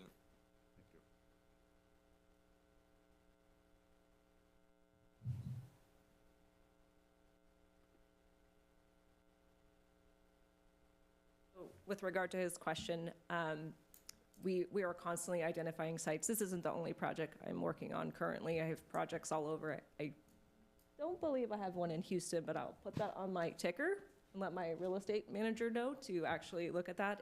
It's likely identified as a gap trade area, and sometimes there just may not be a site that's viable for us to pursue. So if you saw my list of projects, there's plenty. This is just one of them. Thank you.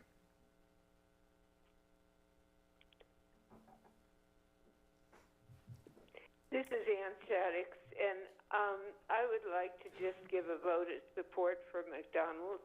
Now, first of all, I want to thank everybody I've learned a lot listening to everybody tonight, so I can't address the residential issue. I am just saying that I support McDonald's for a number of reasons.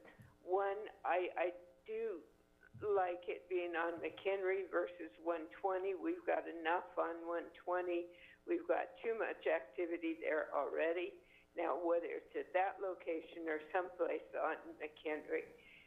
But the other point is, and I appreciate those of you that can get in cars and go to Modesto and so forth, but there's a large population of us that cannot do that. And we would like to have a place to be able to go to have breakfast or lunch.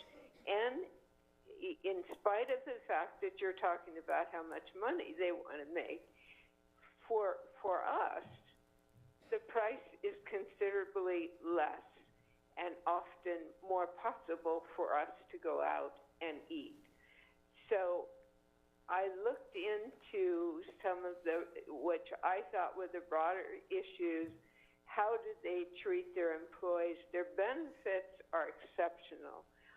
I think that if we had one, not only would it create the right revenue for the city, we should be proud of it because it's an organization that we support that has high values and are living up to that values that includes their staffing. So I'm not saying yes or no to where the location is. I am just supporting McDonald's being a part of Escalon. Thank you.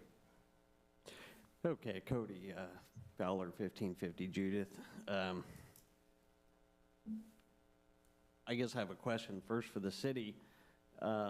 Is there anything in the city ordinance that prevents McDonald's from putting 2 driveways on McHenry and eliminating the driveway on Countrywood?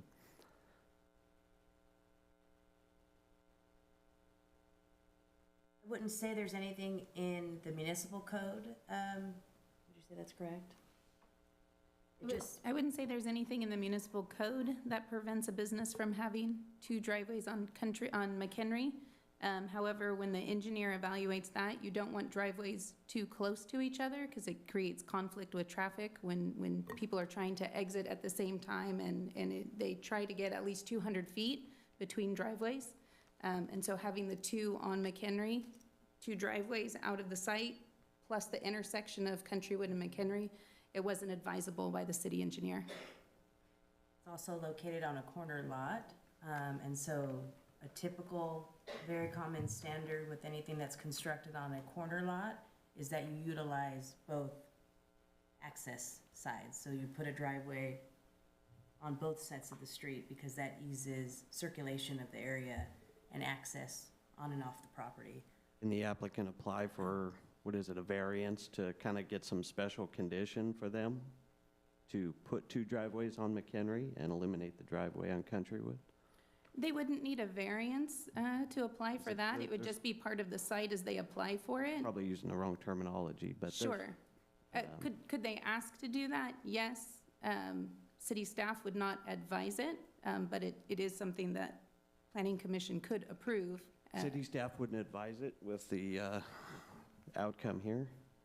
You still wouldn't advise it? According to the city engineer, for the safety of traffic entering and exiting, you would not want 3 driveways in a row off of McHenry. The 2 driveways We only plus want the 2. intersection. 2 driveways plus the intersection. So the 3 in a row was not advisable, opposed to having 1 on McHenry and 1 on Countrywood. It was safer. So you guys put the kibosh on that as opposed to McDonald's, is that accurate? Your city engineer basically does not want to have 2 driveways on McHenry and eliminate the driveway on Countrywood. That was the advice of staff. Okay, thank you.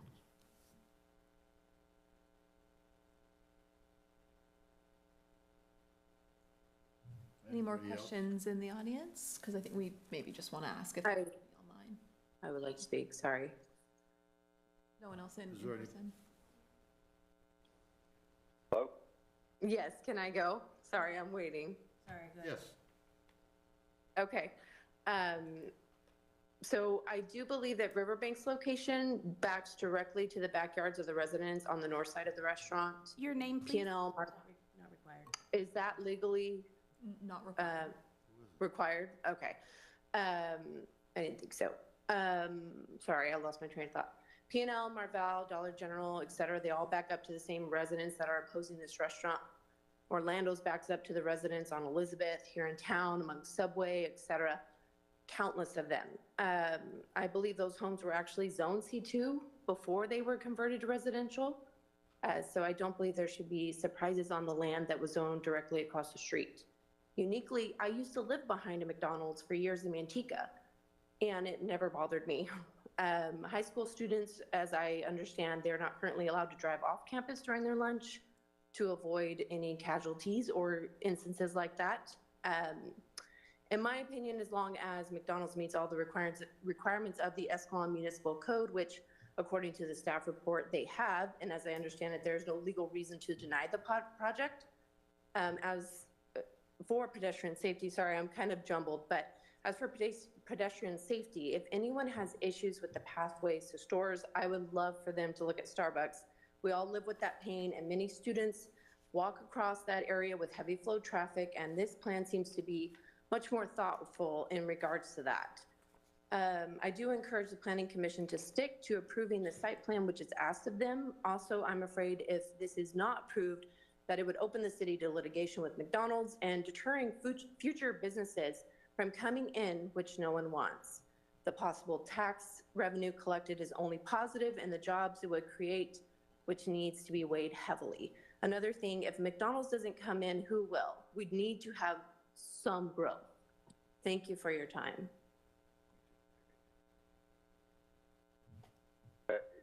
Am I being heard? Yes, go ahead. Hello? Hi, Kurt Danziger.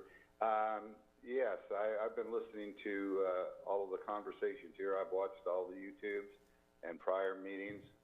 I think that the people there, you know, they'll have their concerns, but as the last caller stated, you know, Escalon's 2.02 square miles. You can't point to anywhere where you're not going to have some kind of conflict where people are always going to say, hey, not in my backyard.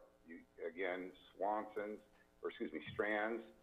those were comments from there. There's the Wentworth RV park that's going to go next to Strands and abut the estates. Those residents came in, voiced their concerns. The developer mitigated their concerns, and that will be going in. You got P&L. You don't want to put anything back over at La Mesa and Plaza. That's just a disaster. Mr. Dunbar was worried about deaths in parking lots.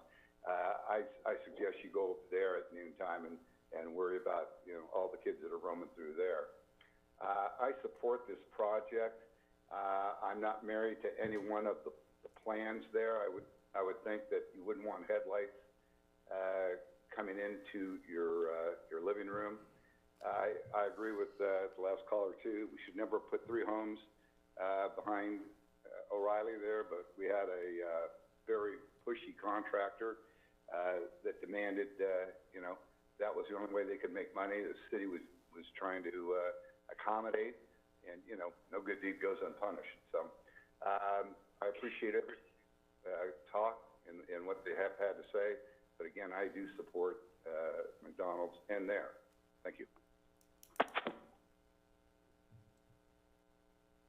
Is there anybody else online that would like to speak?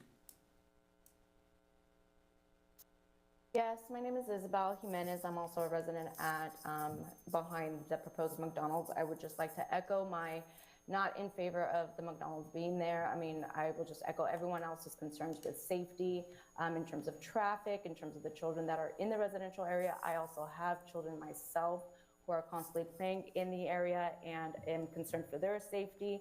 We have not addressed the fact that fast foods tend to bring in more law enforcement calls, and so those are concerns, especially with so many children around in the residential area.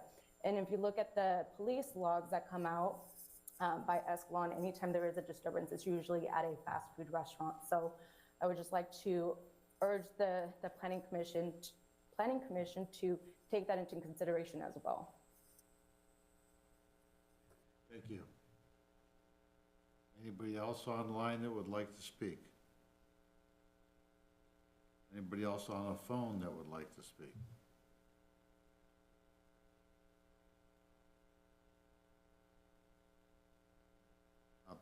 Anybody in the audience would like to speak? Somebody got up earlier.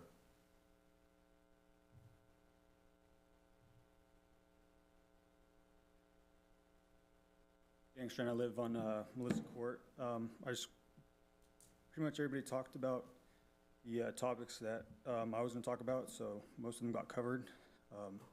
Going back to the public nuisance from McDonald's, it's going to be the smell, it's going to be the trash, it's going to be the traffic, and it's going to be the lighting for the neighbors in the area.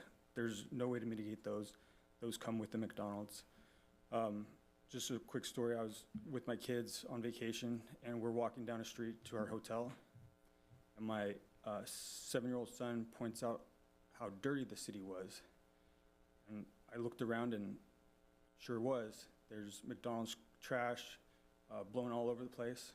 When we passed McDonald's, McDonald's was relatively clean. That's because they paid to clean their own lot, but they don't pay to clean our neighborhood. So when all this trash gets dumped out of windows, overflowing trash cans, blows down the street, which it does, because the smell from the factory comes our way. All that trash is going to blow into our neighborhood, and we're going to be responsible for cleaning up because McDonald's isn't. So I'd like you to consider how it's going to affect our quality of life. I read several articles about how living next to McDonald's decreases your property value. As a homeowner and a proud homeowner in Escalon, I'm fearful that this is going to have a negative impact on my property value. So I'd like you guys to consider that as well. Also, when it comes to splitting the lot to make this McDonald's, that limits the size of the lot behind it and what can go in there. I foresee that being a weed field full of trash and stuff from McDonald's for years to come, because there's not going to be anything that's going to want to go in there next to McDonald's. So I appreciate your time. I'm 100% against it. I'd like to speak on behalf of my neighbors that I've talked to that are currently working. Drew Walker and KG Vandergriff have expressed their interest in not having the McDonald's placed here as well. So thank you for your time. Thank you.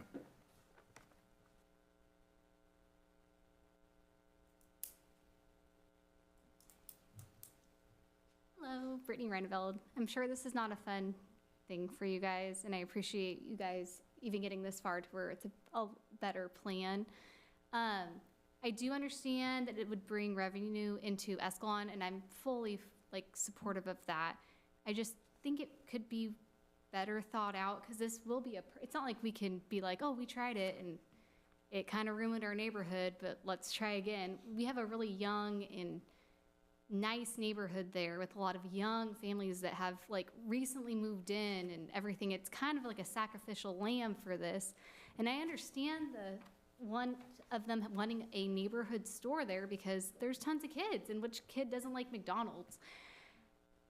I just don't understand if you guys just, have you been down that road recently? Like Countrywood's just so small. Like if anyone's parked on the road, you are pulling over for each other, which we're happy to do. It's for people from Escalon and our neighbors primarily. But we do get a lot of that traffic that drives through from like people that live behind Vine or people trying to cut across that way or coming from St. John down trying to avoid McHenry traffic. And it's totally fine. Like I used to do that living in Escalon as well, even before living in this neighborhood. But I think we have to, I don't know, your job is hard and I fully support you, whatever you guys end up having to do. I understand that you guys are in a hard place here, but I just feel like you will be sacrificing this neighborhood at the end of the day because like I have a 2-year-old and then I have one on the way pretty soon here and we're outside 24/7. Like if he wanted a good report, my daughter waves at all the cars that come by. We can start counting so that 0 can actually turn into something. But we do get a lot of traffic there and I hope that you don't sacrifice it's not very harmonious with the other businesses on McHenry. It's not harmonious with all the other businesses that go in and out of that neighborhood. And I understand that in Escalon, you are always gonna have a conflict, and I get that.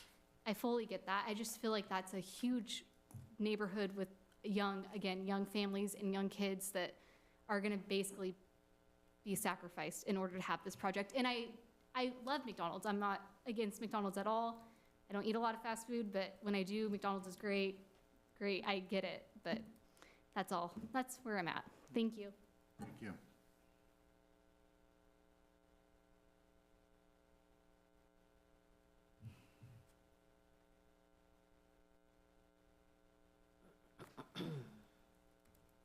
Good evening.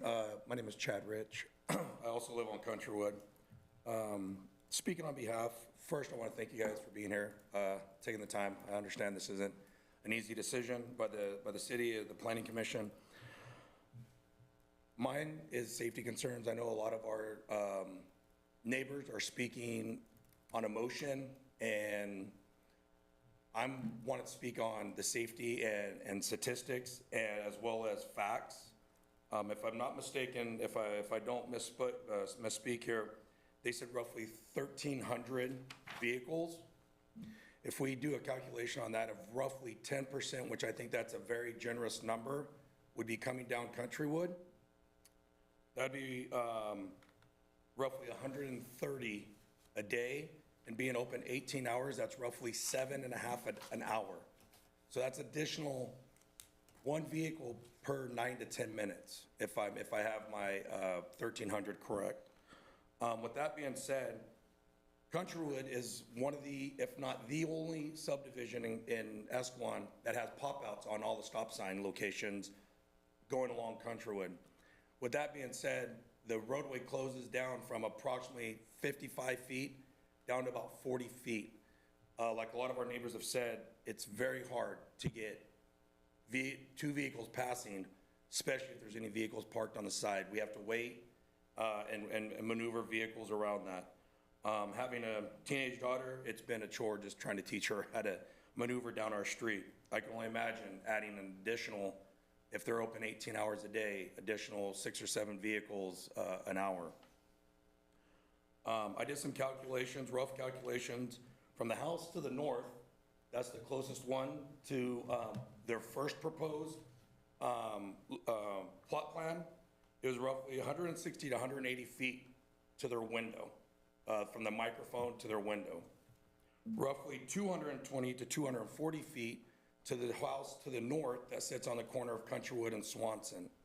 With that being said, I live a little bit further down the road, but I can speak on behalf of my neighbors that do live on Swanson that I have talked to. Given those statistics, it really disturbs them as far as the noise that not just the microphone's going to come with, but the additional vehicles. I have a safety concern regarding big rigs as far as loading and unloading. Not one of the plans they've shows an adequate amount of space for big rigs to do loading and unloading while maintaining the fire safety code of a 20-foot width to make sure a fire truck can maneuver around the entire facility. Not only is it against the law. It's a fire code, and even if they are parked to the north or parked to the south, they still have to let a fire truck to be able to maneuver directly all the way around the facility. None of the facilities, I understand this is probably going to bring a lot of people in from the lakes, going to and from the lakes. With that being said, there's no RV parking like there is in Oakdale or other locations that are heading up towards the mountains. There's no boat parking, RV parking, which is also a safety concern. It's going to bring vehicles in parking illegally just so they can grab their bite to eat and head up towards the mountains, which then again will cause additional calls probably into our police department. The safety of our children. I hope you guys could put that in consideration. I know we have a lot of young families on our street. I've already talked about the very thin roadways that we already have. And the safety of our children, I hope, is up at the top of the priority for the community that sits behind it. It's not a normal Escalon roadway compared to any other subdivision in the city of Escalon.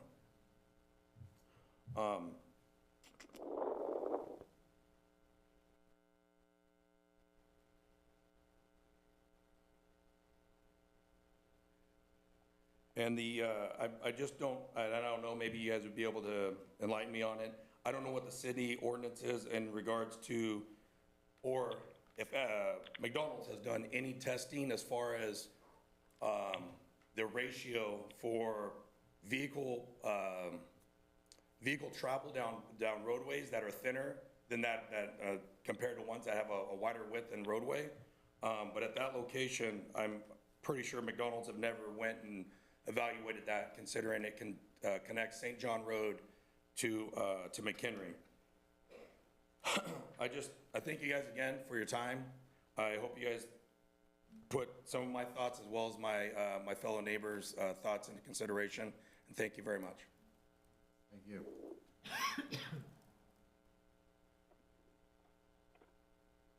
Anybody else in the audience that would like to speak?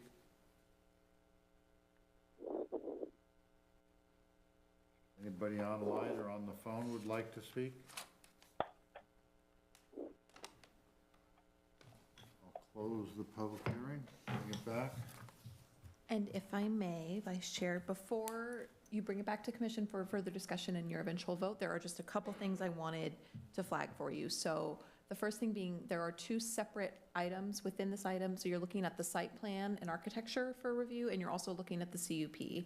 And so I would recommend taking those separately.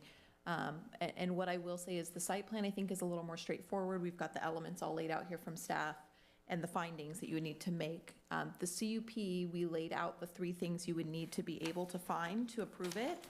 And so there is discretion there. So that's what I want to tell you. When you're looking at the CUP in particular, these are standards that are written pretty flexibly. So I just wanted to raise that for you. You should, make findings on the record.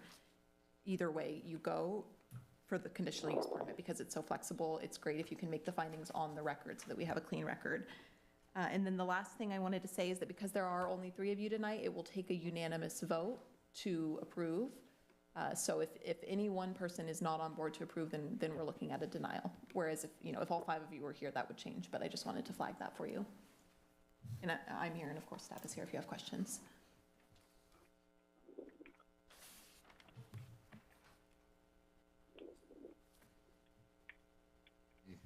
Comments, questions for staff?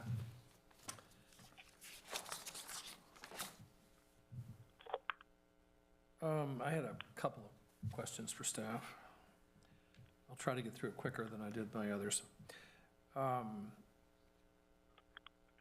In approving of this development and this project, the planning department explained part of the reason was because of fees and taxes.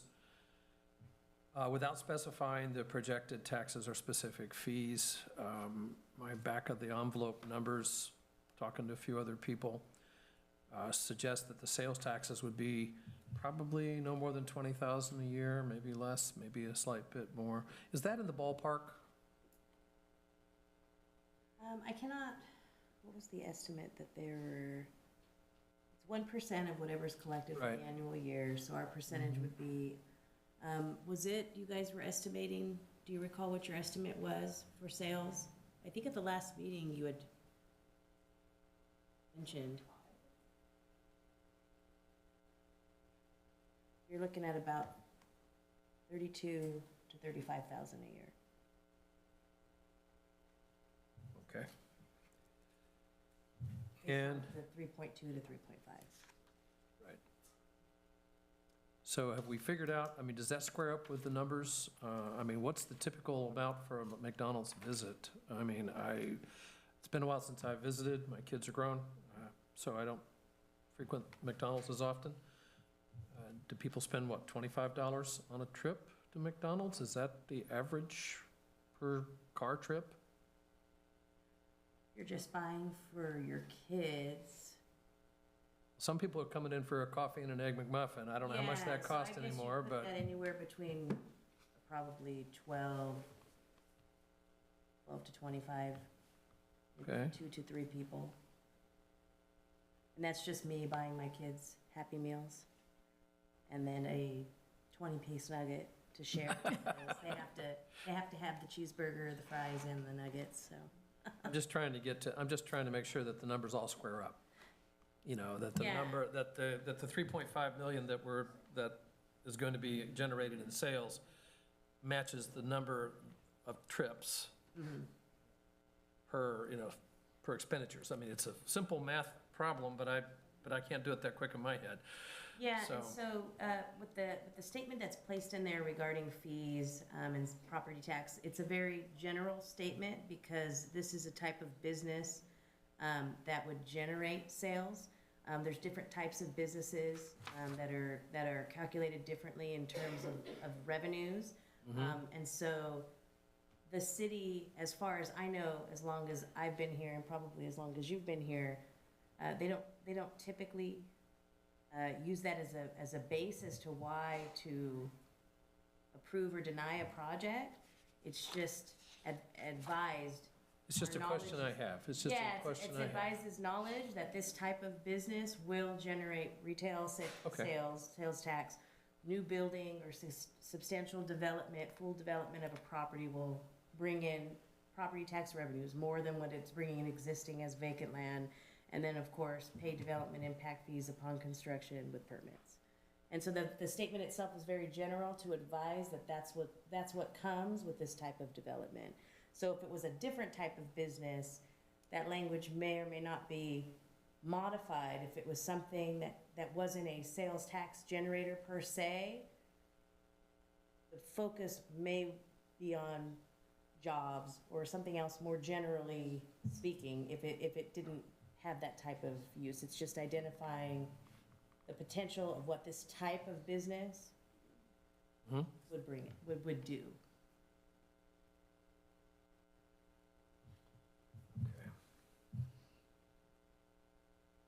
So, the other thing I'm concerned with,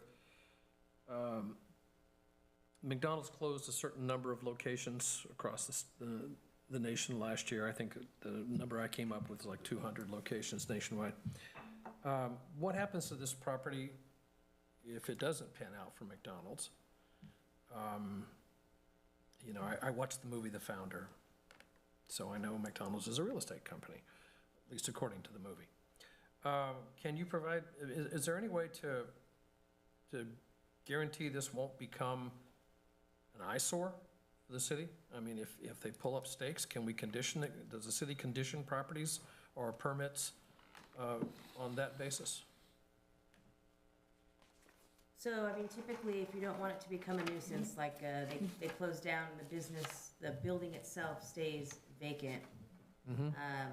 I mean, that goes on whoever the property owner is, and so if it does become a designated nuisance where there's weed abatement and issues as such, the city would move forward with issuing abatement notices, so they would be reaching out to whoever's the registered property owner, and follow through with cleaning that up. And so our process would typically be, you know, first and second notice followed by a final notice, and in the event that those notices aren't responded to clean up the property, we would then post the location and give a deadline to clean the property up. And if they don't do it, then if they don't clean the property up, the property owner, our staff would go out, clean up the property, and charge it and bring it back to council to be approved to be put on the property tax roll for reimbursement.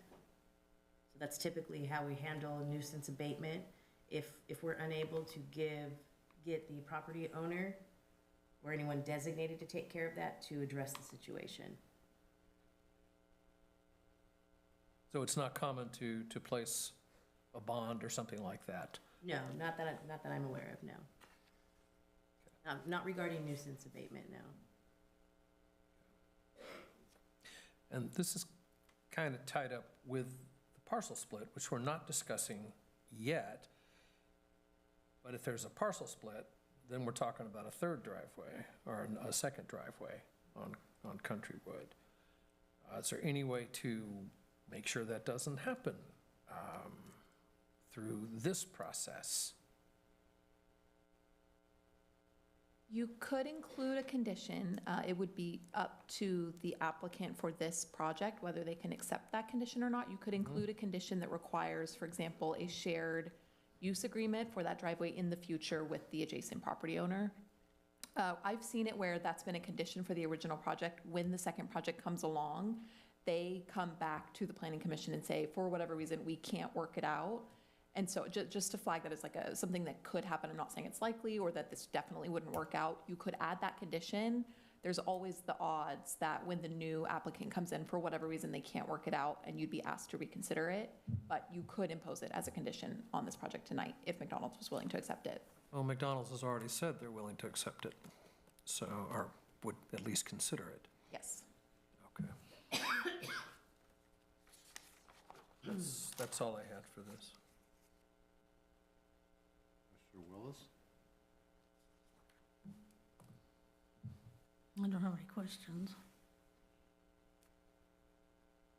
I have a couple of questions based on comments I heard from the public.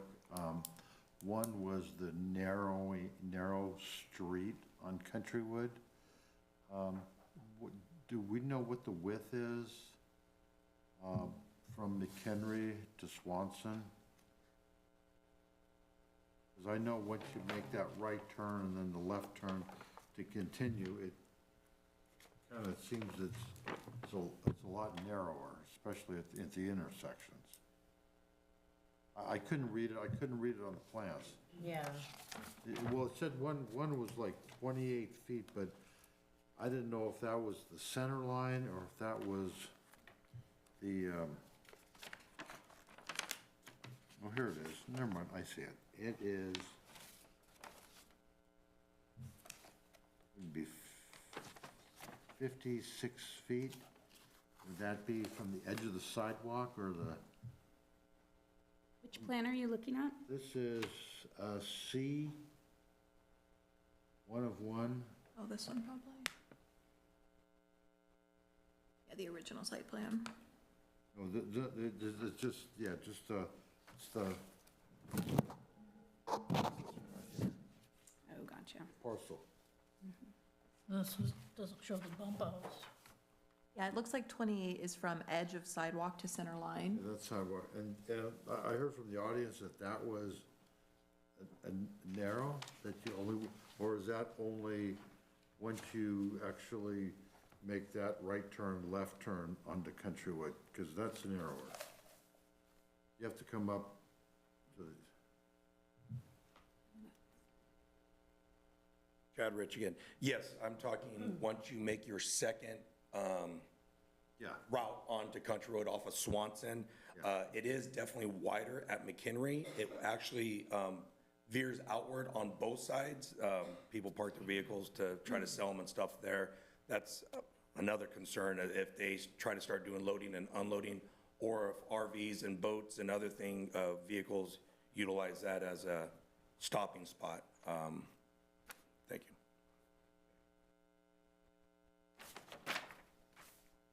I lost my thought on my second question I had. I don't remember what it was.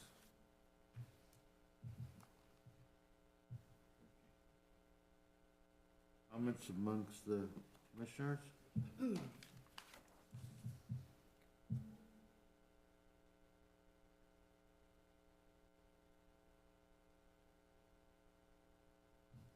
I would love for the city of Escalon to have revenue, a new revenue source.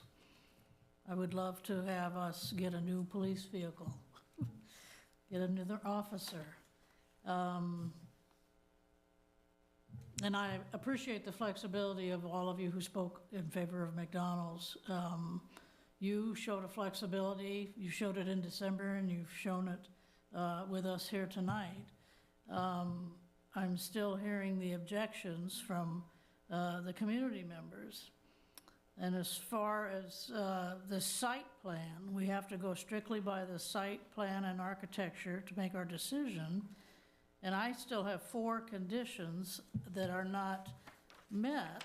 The project, it has to be designed to maximize the opportunity for privacy in the adjacent residential development, and I'm not sure it does. Driveways and parking systems need to provide smooth, safe, and convenient movement of vehicles both on and off the site. I'm not sure it does. There is adequate space for loading and unloading. I'm not sure about that. I'm not sure if it was Chad or somebody else pointing out if there's a delivery truck in the parking lot, is there room for an emergency vehicle? As far as incorporating design features to enhance convenience and safety across the parking lot and the driveways. We talked about raising a pedestrian walkway to make it safer for pedestrians and to get vehicles to slow down. And again, McDonald's was trying to be flexible. I wrote down another one and I've forgotten what it was. But I just hesitate.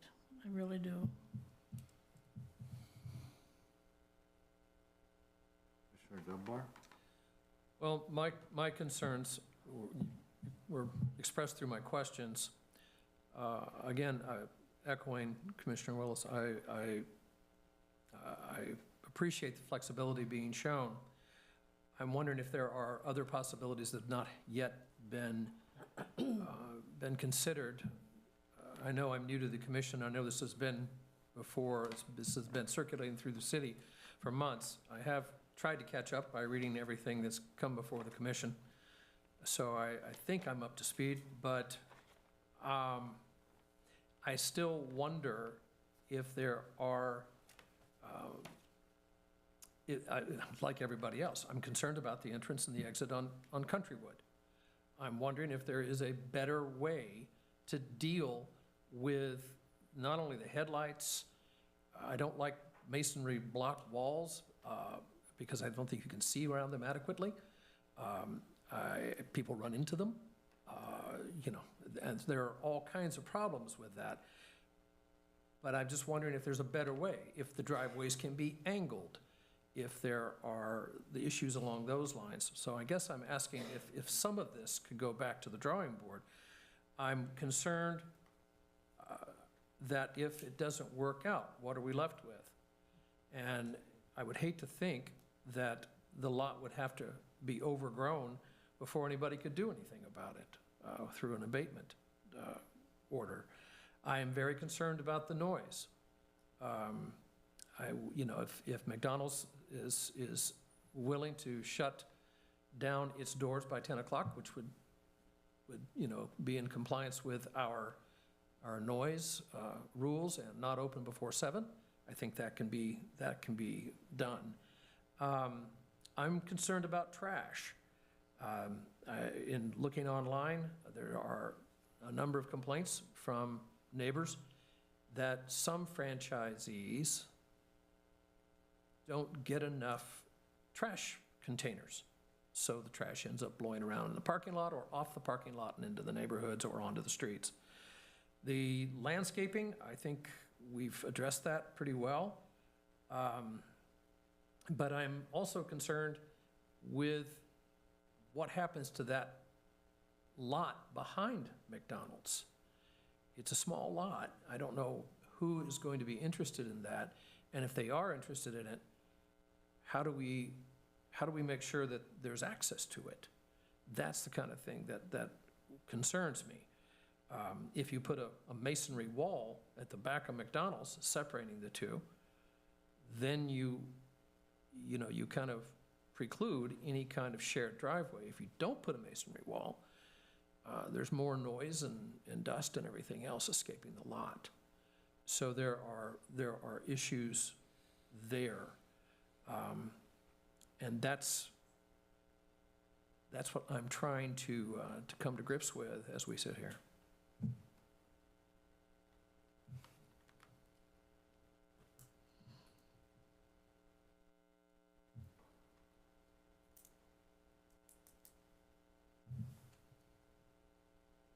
City of Escalon needs to figure out how to increase the revenues, just like everyone in this audience is trying to figure out how you can increase your revenues in these difficult times.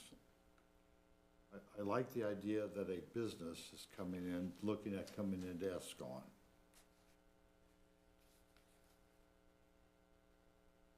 McDonald's, I think, has bent over backwards listening to what the community has been saying, their concerns, and trying to address those concerns as best as they can and their ability. I am concerned that with the drumbeat that we hear from the state on we need housing, we need housing, we need housing. If you have a vacant lot, a developer can come in and build a single-family residence on that lot. It's zoned for commercial. It doesn't have to be commercial. So as a community, we have to look at, what is best for our community. I don't think I would like to have a multifamily residence in that location. I would have preferred that there would have been available site on 120. That seems to be the more logical place to put a fast food restaurant. Unfortunately, there are not sites available in this community that met their needs to build on 120. There are some vacant lots, not many. Everything west of the railroad tracks north of 120 there's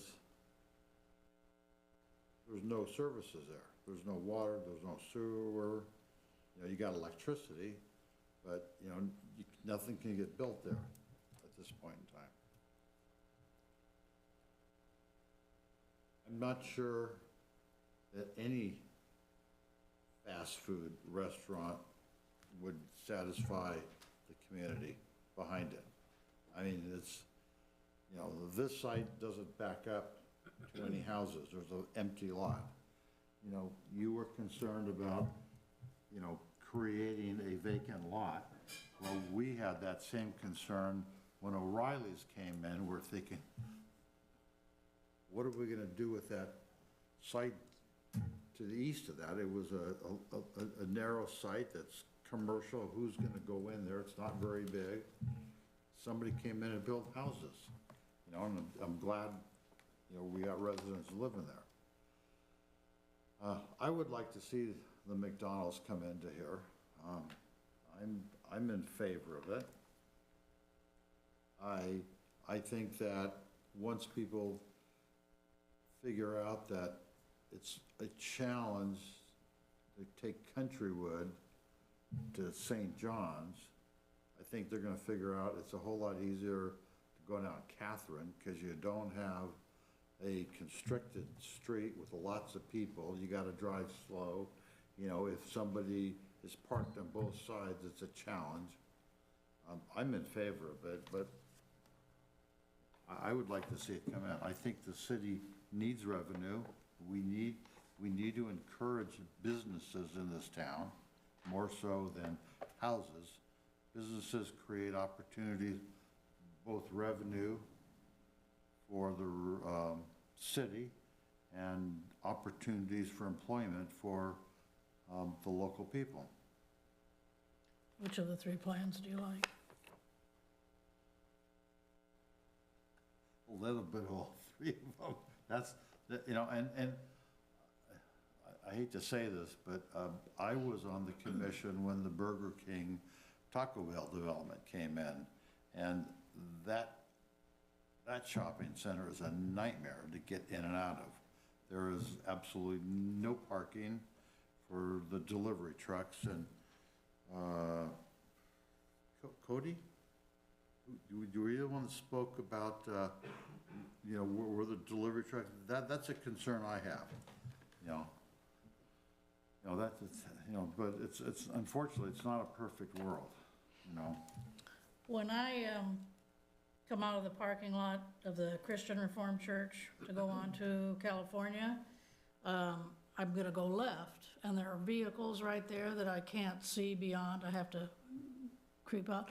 Can we make Countrywood no parking from McHenry to the stop sign there on Swanson, on the south side?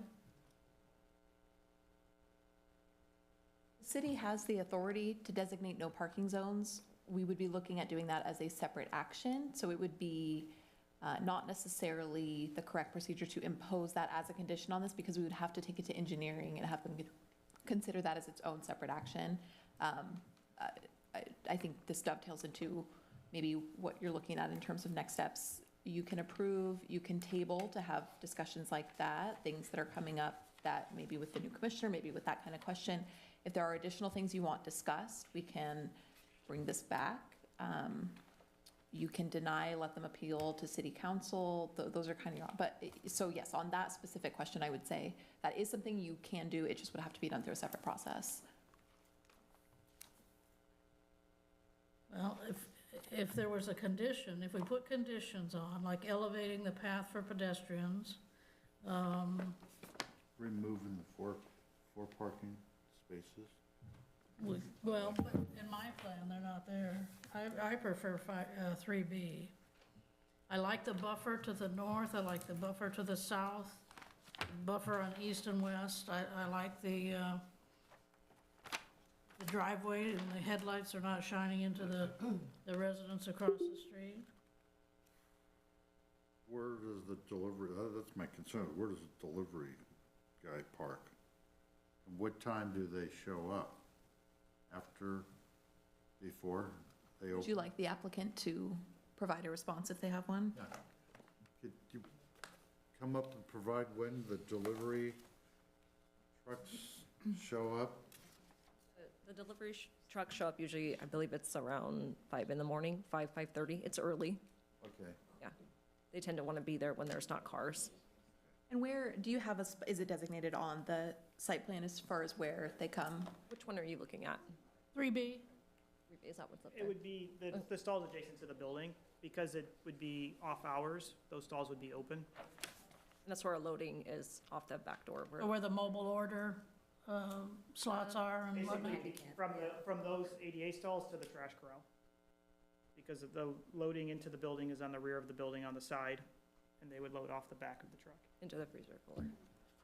And the turning radius for safety is something that Fire looked at as part of their review, I think, right?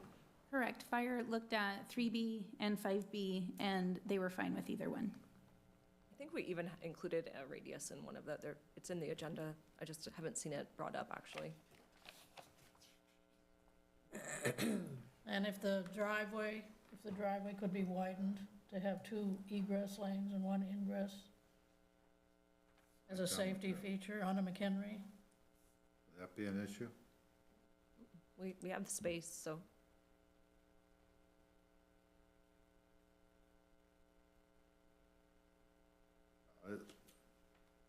3B I like because the headlights are not hitting any of the houses.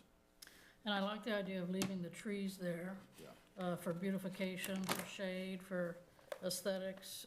They don't need an 8-foot sidewalk, I don't believe.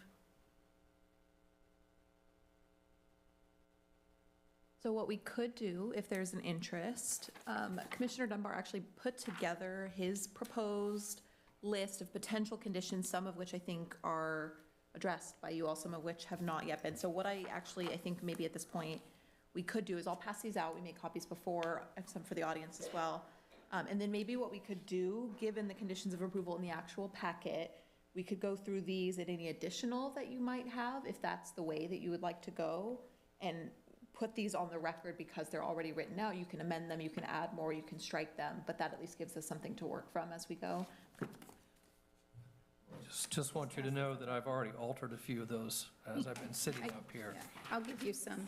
Going ahead that way. Discussion this way, if we make certain changes, would you be? You want us to sit? I am absolutely opposed to 3B. I do not like 3B in any way, shape, or form. I think it's a dangerous parking lot. I'm only in favor of considering 5B, and then only if they remove the 4 stalls, elevate the crosswalk, and do a couple of other things. I'd like to ask them to go back to the drawing board on this driveway. I think it can be done within the confines of 3B, or 5B, excuse me, to fix that so that it does not interfere with the people who live across the street. I mean, if it takes a masonry wall, okay, like I said, I don't like them because somebody's gonna run into it. Either peeling out of the parking lot or something else. I think we initially to the retaining wall we were imitating what all the other commercial properties along McHenry had. So we assumed that you guys would want that for ours as well, so it would be uniform. I'm new to the commission. I don't like those walls. I think we should knock a hole in the wall between Marval and the neighborhood so people could walk there, like me. But that's not what this is about. So that's my thoughts on it. I mean, I've got some, that entryway on Cottonwood, now I'm doing it. Countrywood, maybe it should be Cottonwood. Anyway, on Countrywood, that bothers me a great deal. I think that's what needs to be fixed. I think that more could be done to discourage people, to make it a little less, interesting or appetizing to use that exit or entry, so that people would be at least in some way discouraged from going through the neighborhood. And then, of course, as I've made note, I'm very concerned about the noise and the nuisance. And I think, and it's not on this list, I think we should be looking for some form of agreement that with any potential use of the lot behind it, if that is split, and I'm not in favor of that at this point, but I need to hear more about it. But if it does get split, that there is an absolute guarantee that we're not going to add another driveway onto Countrywood. So that's something that I would be very interested in having in this, any approval. Tough question. The exit off of Countrywood, diagonally, are you looking at it to go in like kind of a 45-degree angle to the west? That's what occurred to me. I'm not an engineer, though. I would like to think that if McDonald's is truly a real estate firm, they've got engineers, they brought one tonight, they've got people who can do this and figure this out. That's what I'm seeing. And I think, it's like if you look at roundabouts, the entry roads into roundabouts are chicanes. They always have these curves so that it slows people down. You don't need to slow people down coming out of a parking lot necessarily, but there needs to be something.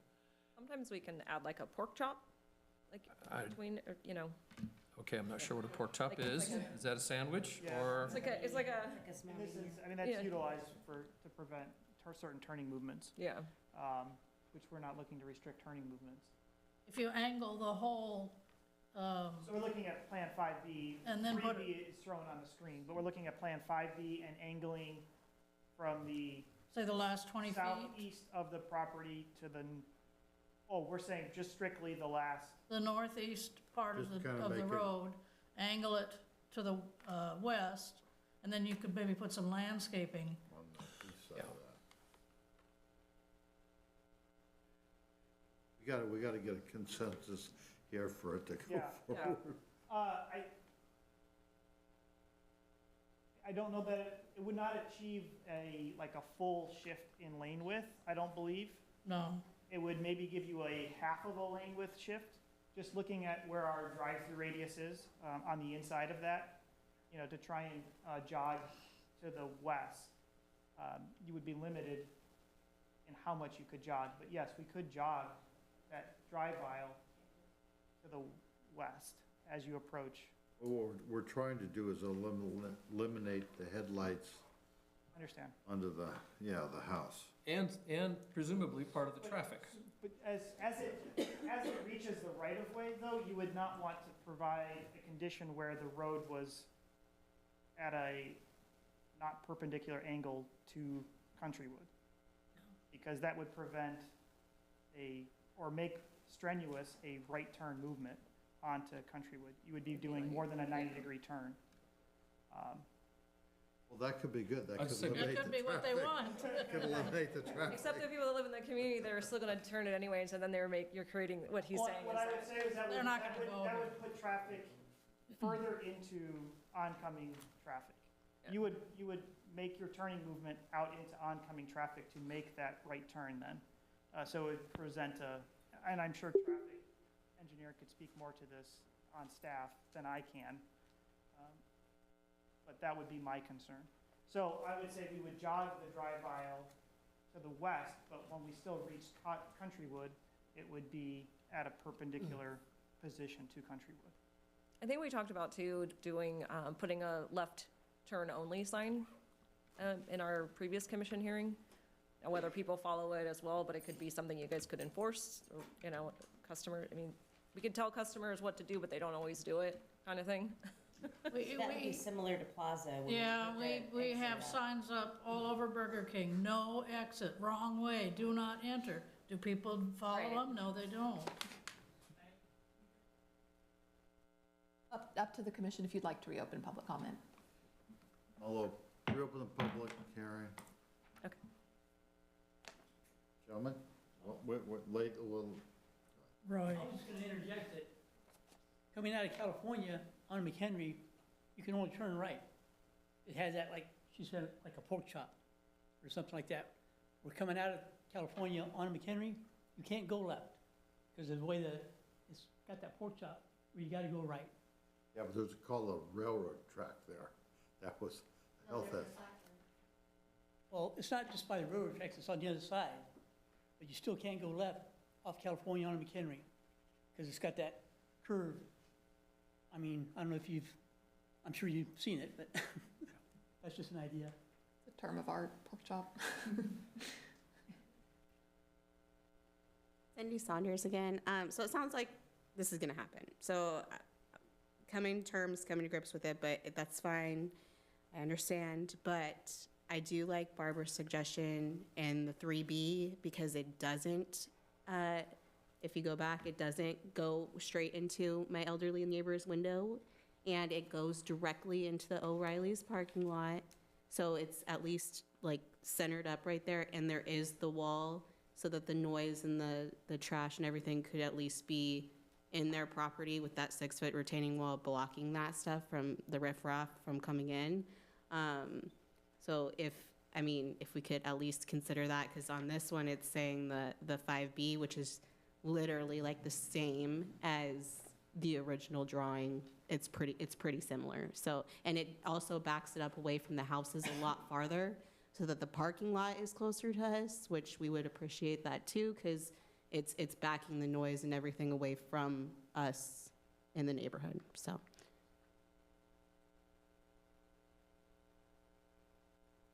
Fortino again. The only other issue that I would suggest with the lot split, I'm sure that this has more to do with that, is having a 6-foot retaining wall behind the McDonald's and then the 6-foot retaining wall behind the houses, and you have that split lot there. when you don't know what's going to go in there, what's going to happen is you're going to get the homeless population going in their tents. And that's going to become a little tent city, is my concern.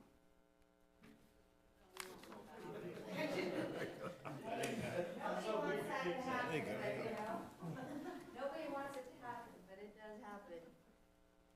Okay, Cindy, one more time. So I don't know if this is something we could also do with the conditions, but maybe making that back part residential zoned instead of having two commercials back to back, and making it so that we know that houses are gonna go there, or a house or something that's not McDonald's again, so. Anyone else? Should we close? Anybody else? Oh, one more.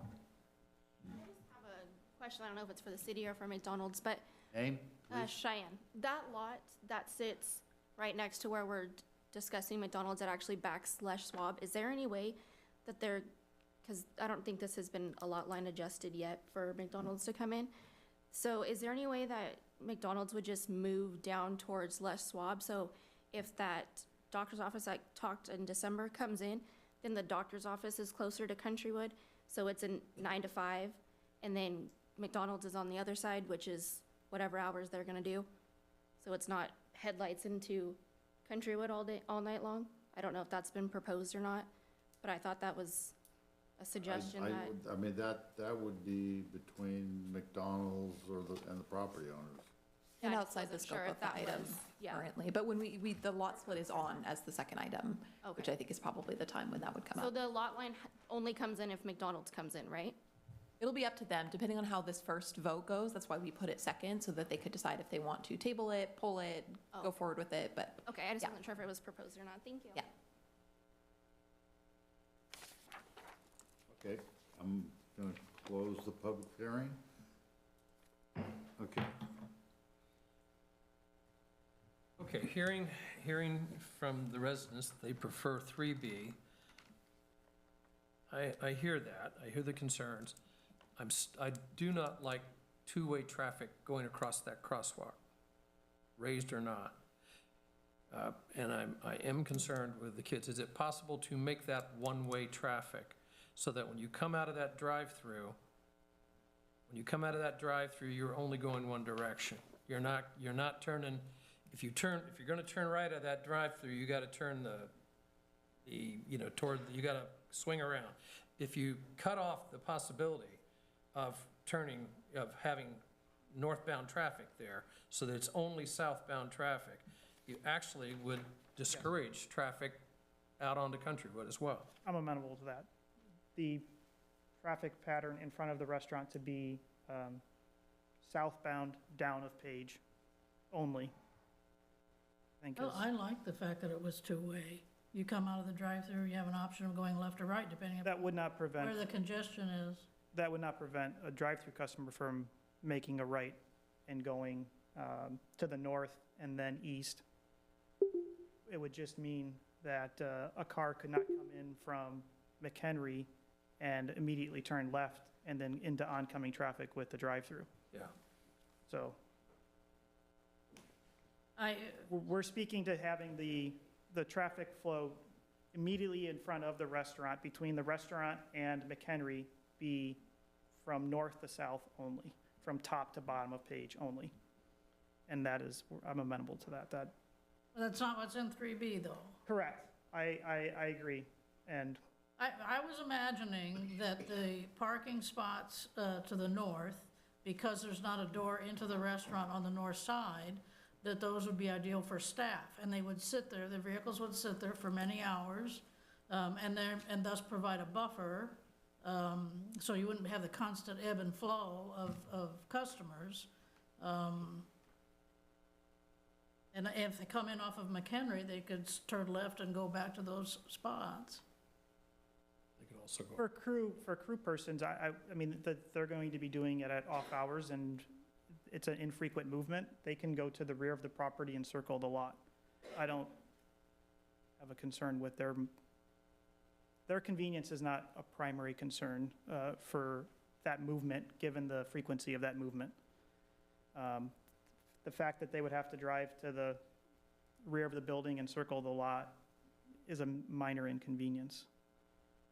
I think the primary concern would be a conflict of a vehicle turning left and a vehicle turning left out of the drive-through, given also the proximity of the building and that sidewalk to that drive. So I would prefer to see that be a one-way. That would also give us an area to queue cars for drive-through orders that need to be run out that aren't ready at the window, similar to our original concept plan. So you've only got southbound traffic, they're gonna come out, they're gonna have to make a quick left to sit and wait for their food, or they're gonna have to stop and wait for that keep clear area to clear. And I don't, that's too much. If you can come out and make a right and avoid all that. Again, exiting the drive-through, customers exiting the drive-through could go north or south. Yes, Correct. yes, okay. What I'm saying is a customer entering the site off of McHenry Okay. would no longer be permitted to immediately turn left in front of the building. They would have to circle the building to get to the north side of the building. Did you narrow the drive? Preferably no, because I'd like to utilize that space for, as I mentioned, pulling cars forward for parking. And then also just to maintain circulation for our delivery truck for fire vehicles. I would hesitate to reduce that aisle width. That would be staff's concern as well, if you narrow that down or restrict how wide the path is, that emergency vehicles wouldn't be able to make it through. Isn't that the same on 5B? Isn't there a narrowing?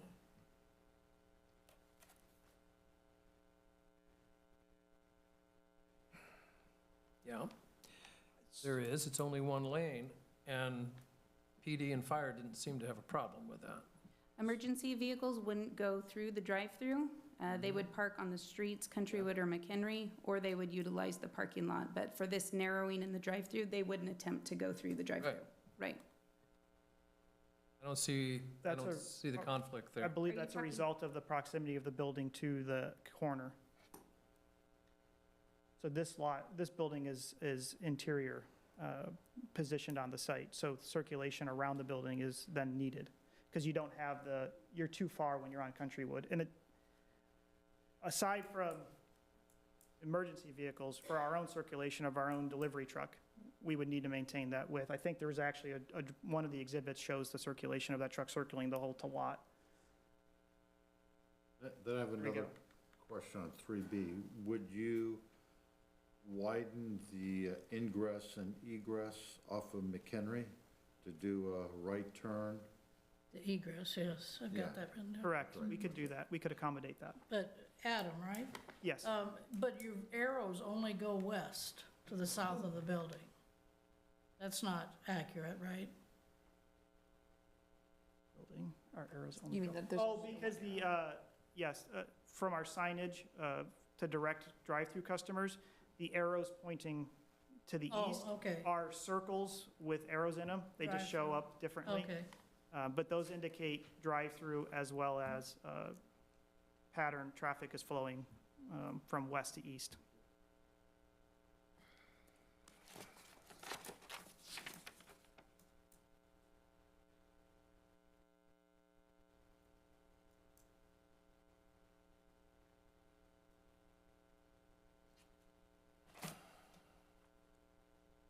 I'm not sure I agree with your seating. They said in December that 85% of the business was gonna be drive-through. Yeah, I actually crossed that out in this. Oh, the That's the thing entirely? I crossed out. Okay. I also added the raised crosswalk as a condition. And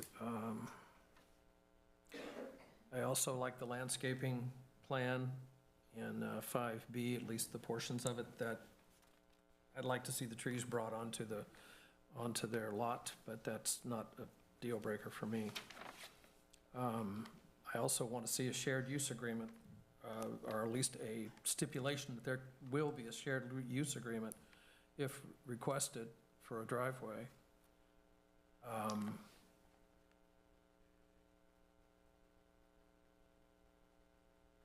And there are things like that, and I worry about water running off of the parking areas onto the vacant lot behind. I am worried that if we use storm drains in the parking lot, but I was gonna talk about this in the parcel discussion, but that we use maybe some kind of French drain or something along those lines so that the water can percolate back down into the ground. So things along those lines, but I'm not sure those are not deal breakers, that's more of a suggestion. And I also would like something to make sure that if the company vacates this building, that they have a time frame that they will meet to dispose of the building or to somehow help us either get somebody in there or dispose of the building, so that we're not stuck with an empty box on the corner. Would that be the property owner's responsibility and not the business? Yeah, so a couple things I'll say. One is a couple of our cities that I work with have vacant building ordinances, vacant commercial or residential building ordinances. It goes through the standard legislative process with the city, so you would adopt that as a generally applicable law within the city. So that's one option, and it would apply to existing businesses as well. What I worry about with conditioning a specific permit like this, a CUP, with something like that, is just that you run into a potential takings issue, that they argue, you've removed their ability to contract in the way that they would freely because you're restricting them to only certain types of operations, or if they were planning to leave at a certain time, that they would be restricted from doing that. And so I do have some legal concerns with that, but I would be supportive of, if this commission is desirous of that, bringing staff can go back and study something like a vacant building ordinance to bring back, if that would be helpful.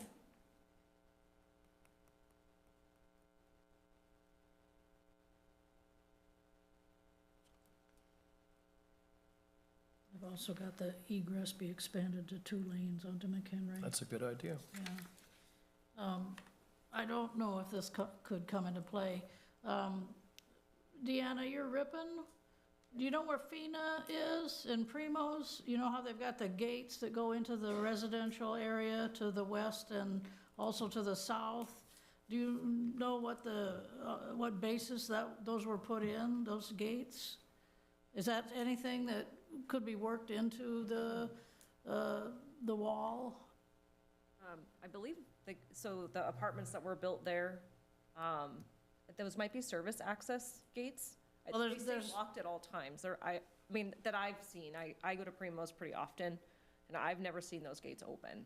I've seen them open one time. There are padlocks on the vehicle gates, and then the man gate has got a code. Probably for fire. Entry, yeah.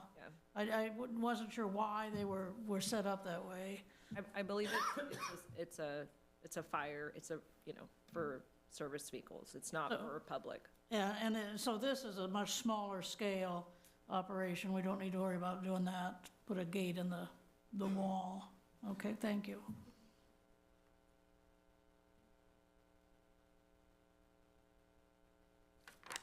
Any other discussions amongst us?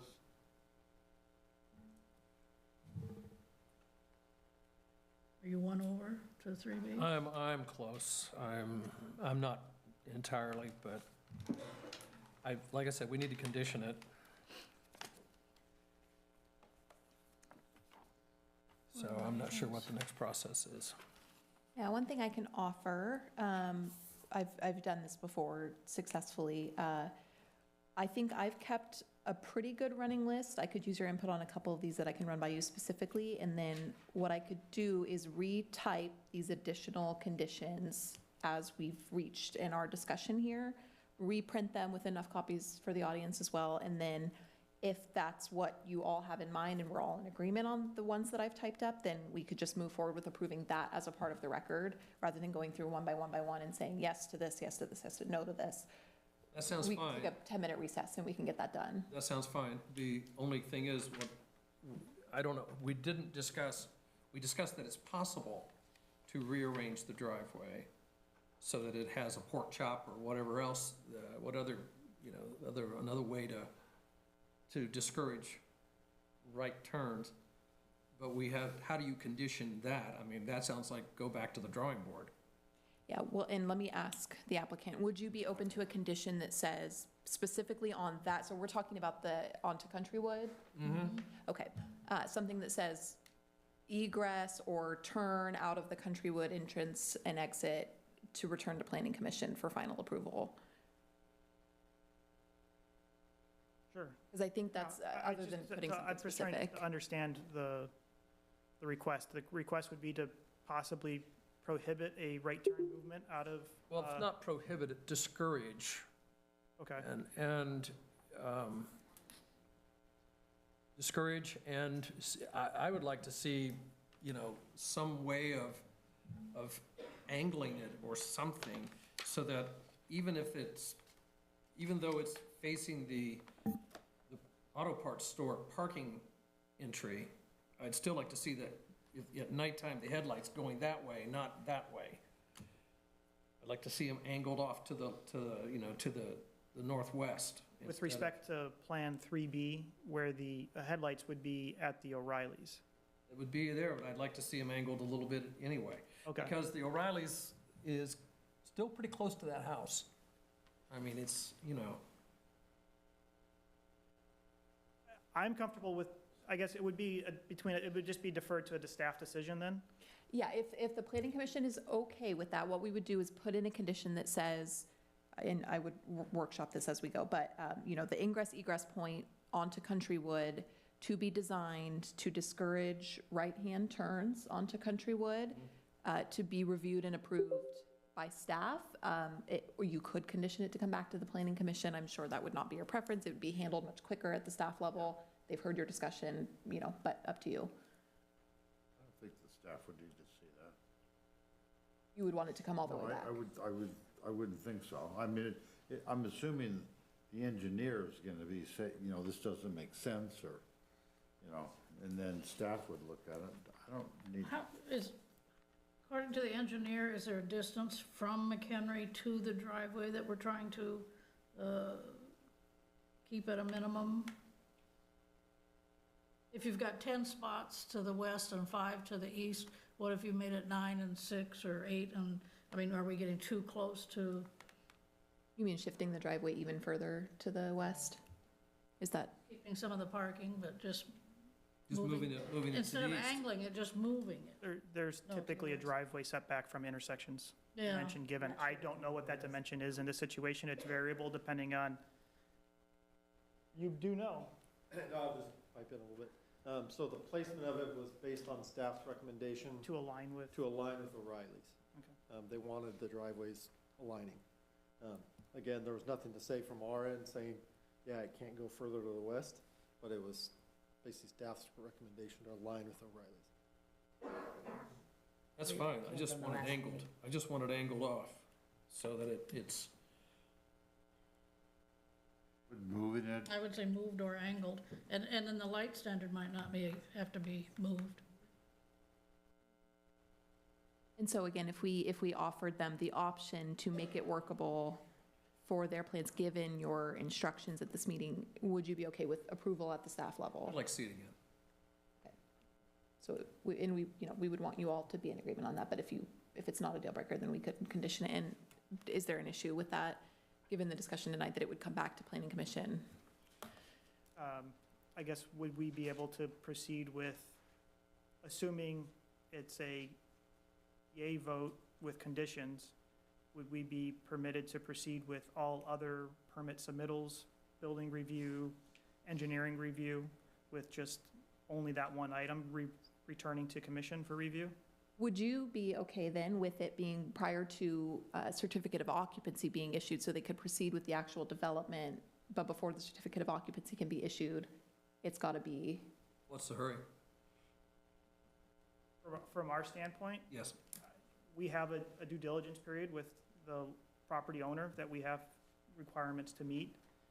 We also would like to move sooner than later. I mean, it's time and money invested in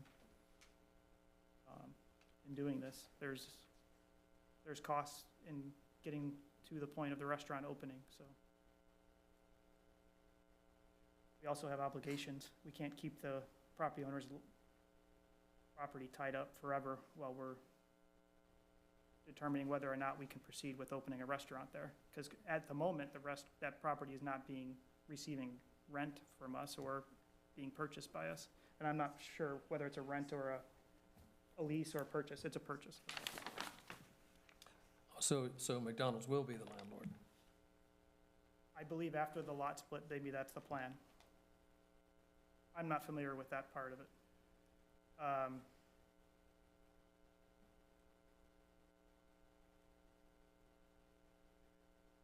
Until that point, we're not, until we have a certainty that we can open a restaurant here, we wouldn't be purchasing. So I'd be hesitant to defer all the way to C of O.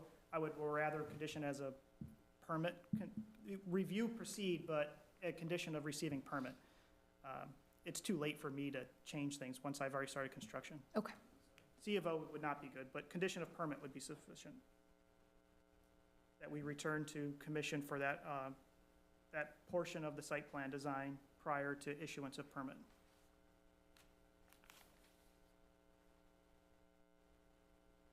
Do you live with that? I don't have a problem with it. McDonald's, we've asked for them to do this, and they pretty much tried to accommodate most of the concerns that they can, do on the site to accommodate some of the concerns of some of the people in the audience. And if they weren't willing to do stuff, I would be more hesitant, but I have a feeling that,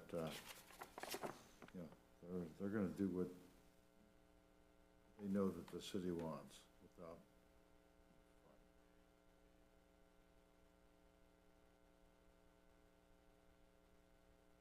So I think something that would help me if your direction is to proceed with retyping, let's call them, a almost final set of conditions for your approval. In these bullets that you have here in front of you, the additional on-site drainage, where did we fall on that one? Keep, take out? I was expecting to hear more about that in the parcel Okay. discussion. And This has to be, from the engineering side, just to piggyback on that a little bit, the way the codes are written for California in general, we have to treat most of it on site anyway. So it's not like we're just sheet flowing it off onto Countrywood or McHenry. So it all gets either treated underground storage containers, vegetated swales. So we have to go through an entire water quality management plan anyway. So that's already happening. Okay, then that one can go away. Okay. And then we're gonna change the second one to say Plan 3B as the basis. Correct, in which case we would not need the second part about the 4 parking spaces. It doesn't have those. No. Okay. Just say 3B. Okay, and then But it would include a raised crossing. I've got that written down as a new additional condition. And then is McDonald's okay with, I would prefer if we could just simplify this condition to say parking spaces limited to no more than 40. Is that acceptable? What does that? How many do we have? Well, they had, wasn't it 34? I looked at that. Let's see, where is it? It's on there. 40. We've got 43 here. Could you live with that? Do you want it at 40 or below? It just seems like it's overparked to me, considering the number of the capacity of the restaurant. And overparking means over asphalting, in my mind. Yeah, so just a little feedback on that one. A general restaurant, and again, you weren't here on the last commission, so sorry I didn't touch base in the beginning. Our McDonald's restaurant is big. Like this is, as it is with this one, we're going to a little smaller version, but typically, and again, each operator runs their business a little different, but from a corporate standpoint, we're normally allocating 17 employees per shift to run a McDonald's. So again, unless they're carpooling or something else, you have at least typically 17 cars showing up, unless they're riding a bike or something else, through the site. So again, most of the time we end up overparking. We prefer a site that we can't overpark because we do have so much capacity that is put on that site from a staff standpoint. So, again, this is a nice site for us, and again, the one that was presented back in December, we had lots of parking. It's rare that we have a lot big enough to do that, but that's why we tend to park as much as we do. So again, if we're at 43, take away 17 from that. Again, I was only going to take away 3. So again, if it's 3, I'm not going to. Well, maybe when the entrance exit is redesigned, maybe a couple of those, get eaten up. It doesn't matter. 43, 40 is not, my real concern there was, it still remains difficult for me to believe that McDonald's does not intend to have customers come off of 120 and on their way between San Francisco and the lakes or Yosemite or something else. And I was concerned that that large number of parking spaces, as requested in the December plan, which was 60, was way overparked for the type of restaurant, the type of neighborhood restaurant you were proposing. This plan takes it down to a more reasonable number. Okay, so as long as we're with 3B, we're good with the parking as proposed.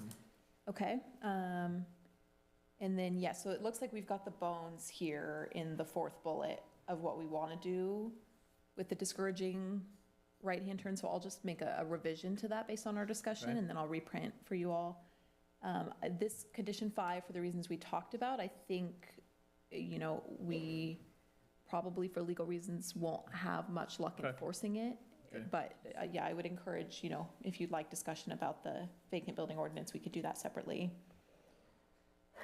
And I can provide, I can't provide guarantees, obviously, but I can provide some context as to, you mentioned 200 closings.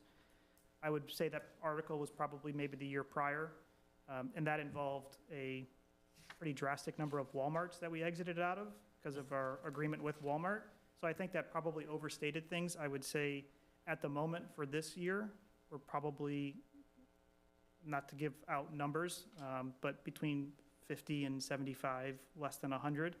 And I would say don't have, again, specifics. The bulk majority of those is not our desire to leave due to site economics. It's a matter of lease tenure, inability to extend or continue the restaurant because cost of just, the land's much more valuable for another better use. So that's most often why we're closing restaurants, in my experience, speaking for, again, Alaska, Hawaii, Oregon, Washington, Idaho, and California. Okay. Let me ask you about this second to last bullet here. I was going to originally suggest we could say something about a condition, ensuring compliance with the noise ordinance or the nuisance ordinance, but then I realized you don't need that condition. They have to comply with those ordinances anyway. So if you wanted to change the nuisance window for this specific business, that would be something we could do as a condition. If you're all on the same page about the way that the code currently reads, that it's got objective standards about when it is or isn't a nuisance, and from what hours that is, if you're okay with the way the code currently reads, we could just leave that as is. Or if you wanted to change that window, then we could do that. I don't know that we need to change the window. I just think we need to get guarantees that the store's going to close or the restaurant's going to close at 10 o'clock and it's not going to open before 7. I think that needs to be So a stipulated. 7 to 10 open business hours condition would be what you would Yes. like. And Okay. Is that feasible? That's business hours. I would expect they would come in 30 minutes early to prepare whatever they're going to and close 30 minutes later to wash down whatever they're going to. So, and that kind of noise would be contained within the building, I'm assuming. If it got out of hand, then there would have to be a complaint. But I would like to see it stipulated that the hours of operation will not be before 7 a.m. 7 to 10. or later than 10 p.m. Okay, is that feasible? I guess I'd have to understand under the nuisance, what are we restricting from? Understanding it was prohibited to probably be a 24-hour use, but what would it have been per the nuisance code? Like, what additional restriction is a 7 to 10 beyond what the nuisance code would be?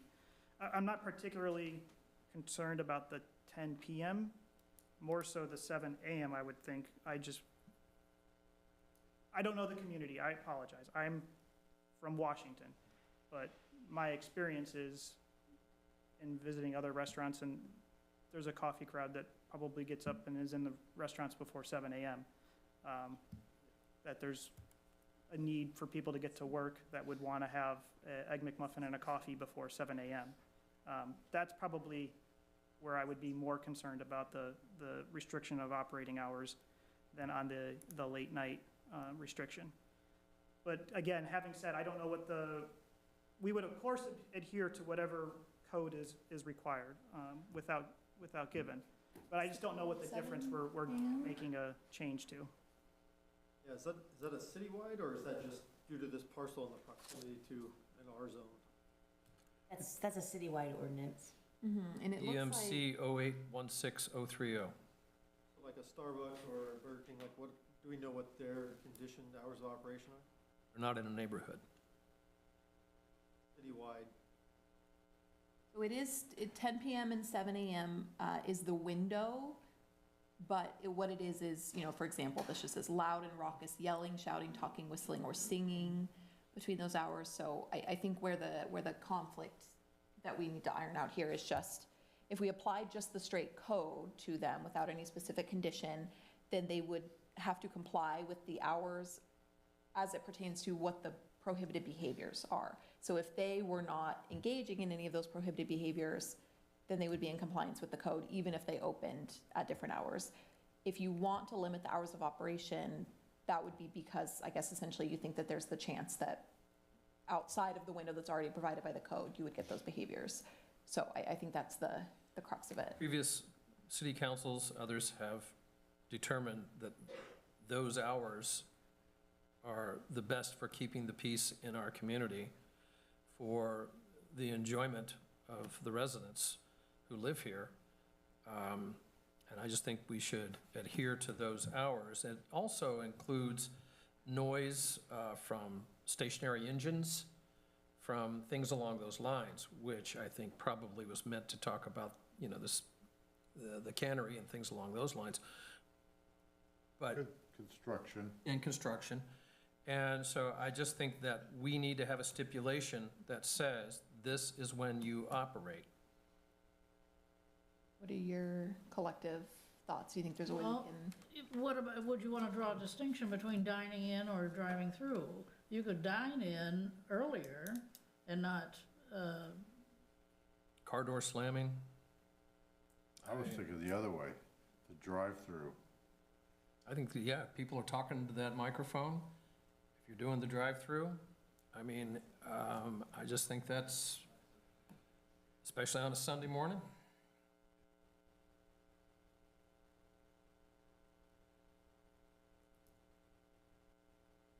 I don't do drive-throughs very often, but I don't remember waiting in line and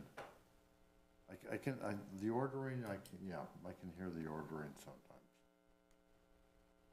So this was mentioned previously, I don't, again, have specifics, but our microphones, speakerphones sense surrounding decibel levels and adjust accordingly. So the louder the environment is around the speakerphone, the louder the speakerphone is for speaking to a customer. So if somebody pulls up with a large diesel engine that's loud, the speakerphone will get loud. But so if you have a quiet morning and a car pulls up, singular car, the speakerphone would be less. And then it obviously has decibel limits that are set. And it's not atypical for us to have decibel level requirements at the property lines that we have to meet. And then additionally, as it comes to light pollution, our menu boards do dim and are motion activated to lighten when a customer arrives. So they're not bright the entire time. Just to give additional texture, not, you know, any specific, I can get specifics, I just don't have it in top of mind. I live quite a distance farther from the cannery than this restaurant will be. And if your microphones are conditioned for decibel levels, cannery can get loud. And you get used to that noise. You get used to the cannery noises, but you're right across the street from it. And so that, if you're conditioning your microphones, I could see them being conditioned to get louder. I can also hear people shouting to be heard. Yeah, that's a potential. The intent of my comment was to say that if the ambient noise is low, the speakerphone will be low. So. Vice versa. But yes, vice versa, but then the thought process would be something else is making the environment loud, you know? The building might serve as a buffer between the driver and the cannery. Well, you've got, right there's where they're ordering. And, I mean, I get it, it's farther away than pushing it up 30 feet there, but I still think that, it needs to adhere to our noise ordinance, 7 to 10. I very strongly believe that. So there's adherence to the noise ordinance, which is already part and parcel with, it's not necessarily part of this approval, it's just part of doing business in the town. And then there's adding a specific condition to set specific hours of the business, that they would only be able to be open from X to X. And I think it sounds like that's what you want. Yeah. It sounds like 7 a.m. is maybe too early for the business. So I think there's still a little tension there. I don't care if they come in, have somebody, preparing their Egg McMuffins and their coffees in the building. It's that outdoor, interaction between people and the people inside as they're driving through the drive-up window, the cars, the ones who decide to park their car and slam their doors, things along those lines. I think, 7 o'clock is plenty early for that. Yeah, I mean, I have no other choice, so yes, I mean, that's fine. Okay, we'll go with 7 a.m. to 10 p.m. So I'll leave this condition as is then. And then, let's see, okay, so adequate provisions be made for trash. I know they mentioned the one exterior, I think, customer-facing trash can, and then, of course, they have like the dumpsters outside. There's some discussion, I believe, of trash in the conditions currently. And so my question would just be, so if you check out page, let's see, I think that's 15, is that right? Yeah, 15 in your packet, trash enclosure. Do we need an additional specific condition about number of trash cans outside, something like that? What did you have in mind? Yeah, what I was concerned with is having enough bins to put the trash in. The things that I read online concerned the franchisees who didn't want to pay to have, at least that's how some people saw it, they didn't want to have adequate number of trash cans on site. So the trash cans overflowed. And I'm not talking about the consumer trash cans. I'm talking about the larger trash cans where larger scale refuse goes. So I would like to see, I just want to make sure that we have it's robust. And perhaps that can be looked at in the site plan so that, we can, I don't know how to read that to see if the enclosure for trash is going to be big enough to look, to handle all the trash. Yeah, it's the way ours is designed right now. It's 20 feet long. Okay. It's 10 feet basically in depth. And it holds 2 6-yard bins, which is pretty large. Okay, is pretty what? So it's large. Pretty large. Large. So it's larger than you're typically going to see on a normal restaurant if it was Bob's Burgers or something down the street doing it. What about for a typical McDonald's? For McDonald's, that's what we use as our standard. It's 2 6-yard bins, and that's adequate. And again, we typically, and we will do it on this one, we'll touch base with whoever the trash hauler is, and they're going to have their requirements too. A lot of trash haulers are starting to add basically a 3rd bin for composting. Yep. So anything we do goes through them for approval anyway, and then they'll set kind of the the pickup hours and everything else. So it's not like we're going to fill the bins, it's just going to be a bunch of trash stacked on the side of the bins. So as far as this condition, you're okay Yeah, with striking under the theory You that can strike that. Okay, well, I think, and then I'll just run through these really quickly to make sure we're on the same page. Additional conditions not already printed out that I've written down, an elevated pedestrian path across the driveway coming off of the public right-of-way from McHenry. Is that everyone's understanding? Okay. Also, well, what about on the south side? You want that elevated too? You know, to me, that one doesn't come off the sidewalk. Okay. This is where, if, it's especially kids are gonna be walking this way. And so that's what I thought, where it needed to be, where it was the most important. Yeah, and the south side one, just for context on your end, that's the accessible parking, and then to the south, it's basically EV parking that's gonna be required, based on new California codes. Yeah. So we can't elevate that because it has to be an accessible path anyway there. So there's no way really to get into the parking without ramping up the whole lot to do it, and at that point, you're not really doing what you're trying to achieve anyway, so. Okay. So across that sidewalk there off of McHenry is the idea. Okay, and then I've got that, while we're on that exit ingress egress point off of McHenry, that it's gonna now be 2 egress, 1 dedicated left turn, 1 dedicated right turn, and 1 lane of ingress, so 3 total lanes, I'll say. Okay? That the applicant, what I would like to do is say, you know, negotiate in good faith a shared use agreement with future adjacent landowner to the east. Is that sufficient? That way it allows them to, I mean, you can say enter into a shared use agreement. You may get them back at a future date saying, for some reason, it's just entirely not feasible. So what I would prefer to do is say, you know, negotiate in good faith a shared use agreement with future property owner to the east. Does that work? That's for me. You all feel comfortable with that? Well, if we are gonna use 3B, we already got a driveway that's not adjacent to the eastern boundary. Do we want to really have that language in there? You would be creating you see what I'm saying? I wonder where the other, does that mean there would have to be another ingress egress on No, Countrywood? I mean, no, if we use that language, if we would have gone to, what is it, 5B? That one where it's on the eastern edge. The driveway was right there on the edge. Yeah, this one's not, so to me, it doesn't make sense to, Then we're guaranteeing a curb cut, another curb cut. yeah. I was wondering. I would say leave that the way it is.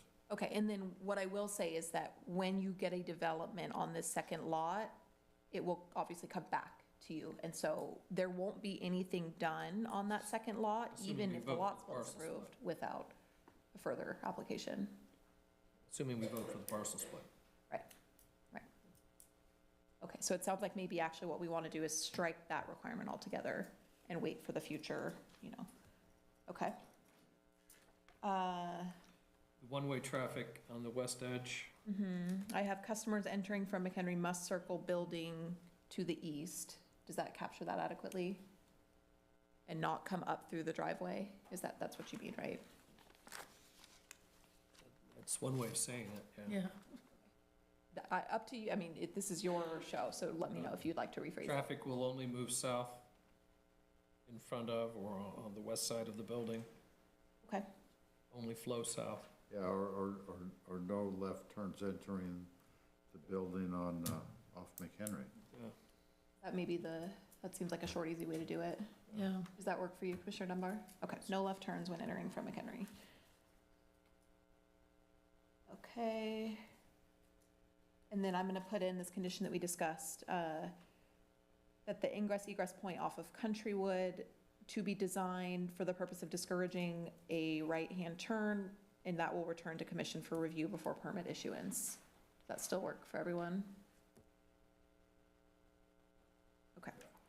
Okay, do we have any additional, or would you like to take a 5-minute recess? I could type these up, print them out. Good. Real quick on that last one, so is it gonna go to staff first, to work with staff, get their approval, and then come back to commission? I think that would streamline it. It Yeah. would still come to you. Okay. Ultimately, if staff keeps telling us, no, you can't do it, then. Yeah. And then I just had one note for clarification. The trees on Countrywood, leave the sidewalk and the trees as is. I think so. Yeah. I'm fine with that. Is that something we need a new condition for, or is that how it already is? It's number 46. No, that's. Except for that one tree in the driveway. Landscape. Yeah, move the one tree. Well, it depends on where the driveway is, though. Yeah, I think that's dependent. Yeah, the driveway could be altered. Let's see where we are when we get there. If you wouldn't mind calling for the 5-minute recess formally on the record, then I can. I'm going to call for a 5-minute recess. Can you show me somewhere I could type and pay? Yeah, sure. We got to, Your son's signing 3 people tonight? just gotta turn the mics off. Well, that's how you do it.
so we paused We that, make the conditions, and, oops, we didn't and what pages, mess with anything and they else. stay in the What, condition. the old ones? No, the new, oh, here, no, Recording kept running on both, so we're good. Okay, Steve. for the. Want to open up, reopen up the, planning commission meeting? We continue with, we closed the public hearing. We're bringing it back to the council or the commission to discuss. Do I hear a motion? I was looking for that page. Page 11. Page 11 of 16? Yeah. No. That's not what you want? Number 15. Oh, there. 11 of 19. Oh, I'm sorry. There's so many pages. No, you gotta go that way. Looking for that. We put it up there for you. Did you have any other? Oh, I guess I put it on the screen, Steve. one question I have, just as a matter Okay, of open up, process. I'll open back up the, oh, go ahead. Go ahead. Okay. Well, just a matter of process question with what transpires from here forward. Go through these conditions, and then it'll be what are the options of the meeting? Accept with these conditions, deny the application? Or is there, what is it, would there be there's a third option of another defer or continuance? Yes, so what I will say is I think, and correct me if I'm wrong, I think the idea was to return with these conditions so that they could move forward with approval. Okay. And with one small adjustment to 15, which was just bad wording on my part, but it's just gonna be, instead of ingress egress point in 15, it's gonna be the pedestrian pathway, which is gotcha. what was intended. But otherwise, I think the idea was approval with these conditions. And then, I mean, if you would prefer a recess, or not a recess, a continuance for any reason, Okay. let us know. Okay. But otherwise, I think that was the idea. Yeah, I'm just, with regards to 17, I'm trying to understand, I am not, granted the powers to make this business decisions as to with our operating hours. So that's the one that give me pause to either say request a continuance, or I don't know what other, would we then also have a ability to appeal as applicant? That specific condition, you That could, specific condition? yes. So that would be another process point, would be rather than continuance, just appeal on that particular condition? Yes, they could approve as is with the conditions that they feel comfortable with, and then, I think generally a letter would go out saying, your project was approved, and then detailing what the appeal would look like, which is also set out in the city's municipal code. Okay. Thank you. And, So with that, are you okay to proceed? Yes. Okay. and with regard to number 17, staff are permitted on site prior to those hours for setup, but also after those hours for cleanup. Yep, you are correct. So we can make that one as we make the motion as well, prior to or after these hours. And thank you for keeping me honest.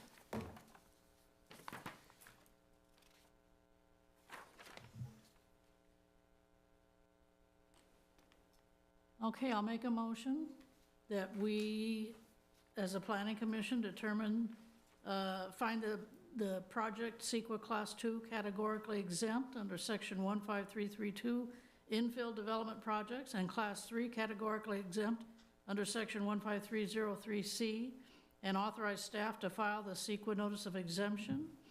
Also, that we select the site plan 3B and approve the site and architecture and conditional use permit application with the conditions of approval as proposed below, and those added or modified by the planning commission, specifically 15 and 17, changed after they were submitted to us.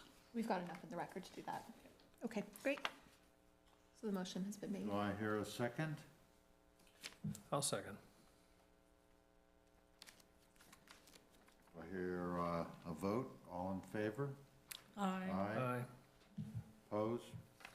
Nay. Motion carried.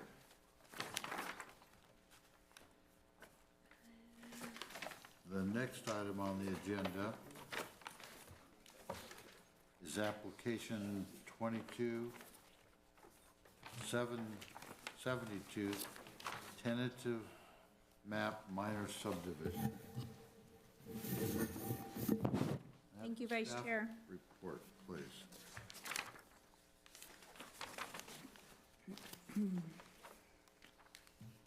Planning Commission conducted a public hearing for this project on November 15th, 2022.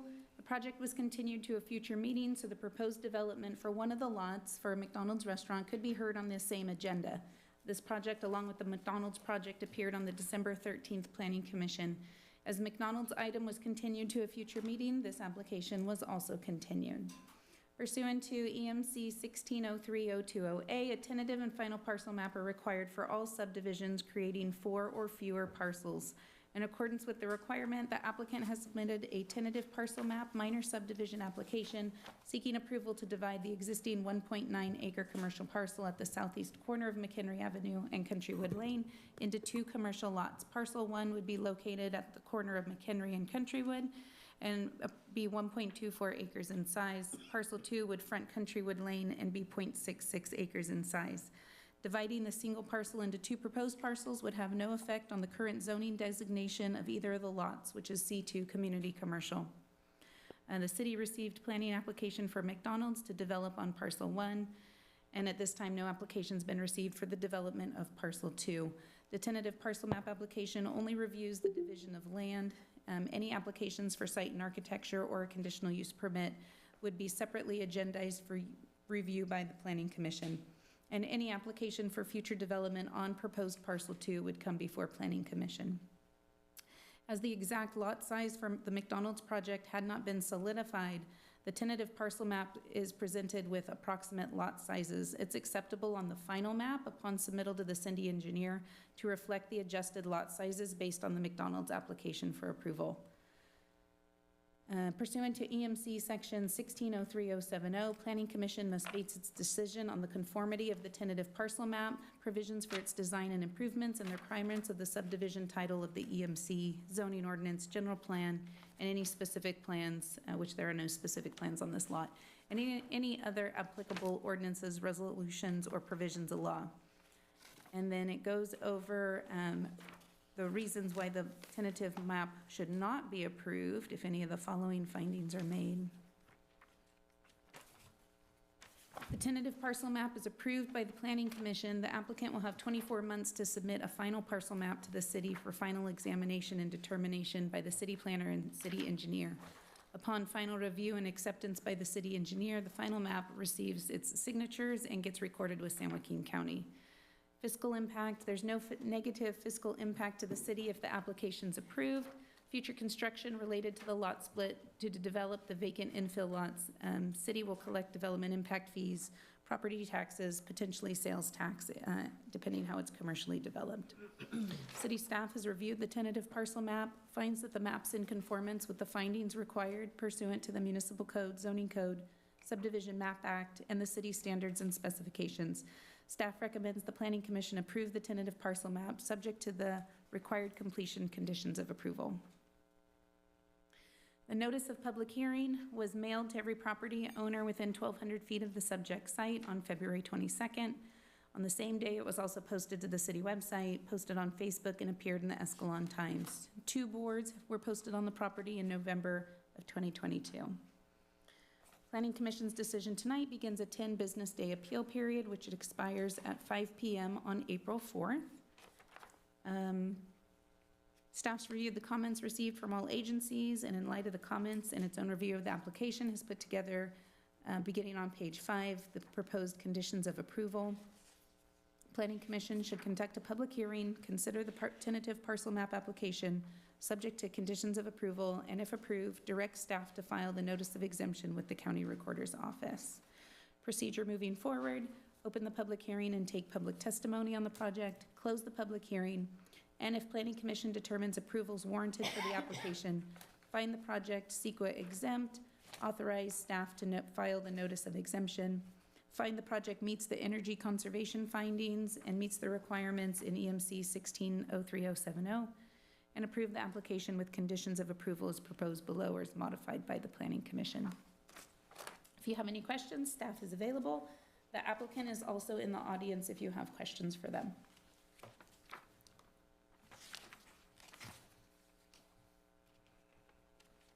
Any questions, staff? Not at this time. I have questions. I don't know if they're for staff. We could also do like we did in the prior item, allow the applicant to speak first, and they might address any questions that you might have. Would the applicant like to step forward and? Thank you, Chairman, members of the Planning Commission. I'm Dave Romano here this evening on behalf of Westwood Country Venture. Just a little bit of background. It was years ago, I was at the old chambers, and when we got the subdivision approved, Westwood Country Venture actually was the original owner of this entire piece of property, all the way back to near the railroad tracks, up to P&L Concrete, developed the subdivision, ultimately sold that to a home builder. As that subdivision was built, we worked with the city of Escalon. They desired that this frontage remain commercial, so your general plan has it commercial, your zoning has it commercial. And when we build residential to commercial interface, we build block walls, which is why the backs of those houses have block walls. This piece is deep enough to have two viable parcels. We appreciate you approving the McDonald's project. This map will allow us to create a legally transferable parcel to McDonald's. When we came to the commission previously, as Commissioners Willis and Castellanos will remember, you felt that it was premature at that time. You hadn't reviewed the McDonald's, you weren't sure what its depth was going to be, and you really wanted to wait for this map until you'd basically gone through the hard work that you've gone through the last 2 or 3 meetings. So now that you've been through the McDonald's process, our tentative map that we've presented is extremely close to that. The final map will actually match those dimensions. We're in agreement with all of the conditions of approval, so we would ask for approval of the tentative parcel map, and then we will be able to prepare that parcel for transfer to McDonald's. I'm here to answer any questions the commission may have that I can answer, so thank you. Question? Yes, I do have some questions. Our commercial zoning, from what I can see, appears to be based on McHenry frontage, at least the commercial zoning out here, and there's a limited supply of that. Similarly, disconnected parcels over on Countrywood, and now Alray have houses and an office building which generate no sales tax and very few jobs. So is it wise to strand what is currently commercial property away from the commercial corridor, to essentially disconnect it? What it does, wise, yes. What it does is it changes the likelihood of what types of uses you'll get there. So in your commercial zoning, it's not always retail. It allows retail zoning or retail uses, but it also allows office uses. So if you go to Modesto and you look on Bangs Avenue where they have the Summit Corporate Center, that area is made up almost exclusively of half-acre parcels. That's about the size of this parcel. But it's also populated almost exclusively by accountants, medical offices, insurance offices. It has an engineering office in it. And so once you create this parcel, it doesn't have McHenry visibility.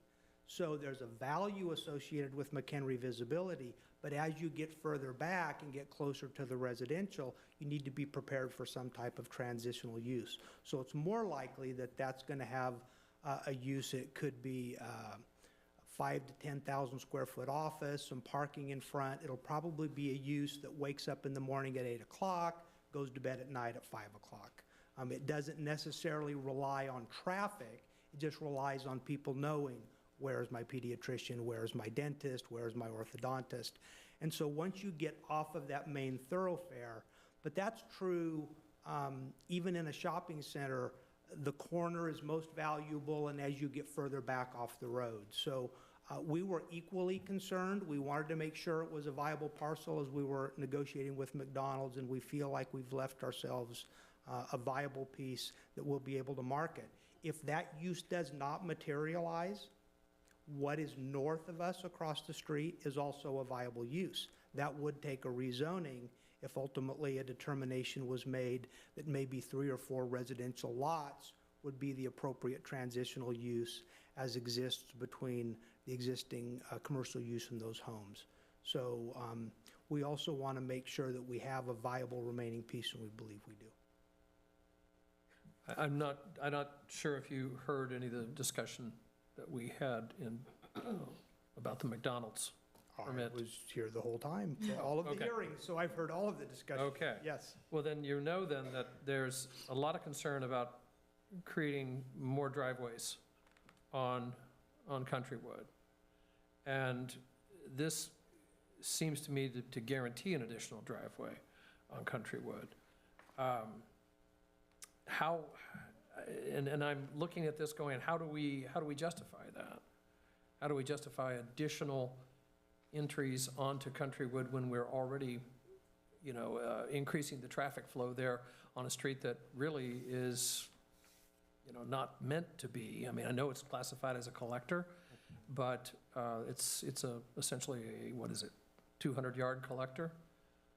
So. And Commissioner, I disagree, and that's a dangerous thing to do, is to stand up here and to ever disagree with a planning commissioner, because you got to vote and I don't, right? But just like Ullery, Countrywood is a road that has a certain distance that is collector, and then it transitions into a neighborhood. If you look at Ullery, it has 2 uses on the north, 2 uses on the south. They have, generally speaking, opposing driveways. If you look at Countrywood, you have 1 driveway for the existing commercial business, and you have 3 residential driveways. And so as that use develops, if it is some type of an office, professional office, medical type use, it will probably have 1 driveway. It'll have a little parking lot in front of it. It'll have a building in the back. And those are really low traffic users. People will come in, they'll go use that business, they'll go right back to McHenry. I just don't see that an additional driveway there to service that type of business is going to be a problem. When we can see examples of that all over. So I agree that that parcel will need a driveway as well. I just don't think it will bring people any further back into the neighborhood by the very nature of what type of use we expect to have there. So. Okay. There are 3 driveways on the north side right across the way from us, and so, there's 4 on one side, 1 or 2 on the other. I think it would work very well. I have my misgivings. Absolutely, I understand. We all have thoughts about it, but that's the way that it's laid out and designed, so. And we do have to come back to you. You will get a chance to look at it and see what it looks like, what that use looks like. We'll have that discussion at the time. I don't have any other questions. Thank you. Thank you.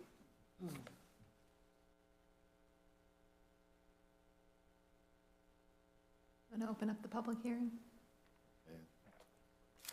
If you want. I'll open up the public hearing if anybody would like to come up and. Hey, Cindy Saunders again. So with the driveway situation, I just want to point out that residential driveways are way different than business driveways. You're going to have a lot of cars coming in and out if they're having a business driveway. Me and my husband have 2 cars. My neighbor has 1 car. So that's literally 3 cars all day long. And we go to work 9 to 5. We're not there all day. My neighbors are retired. They don't go anywhere ever.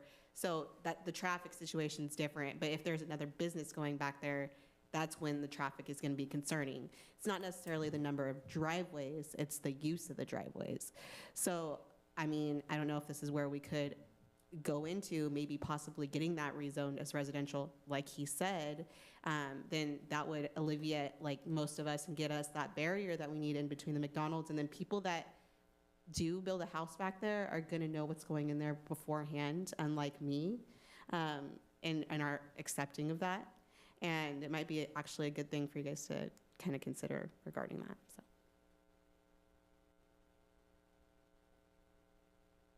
Anybody else in the audience would like to get up and speak?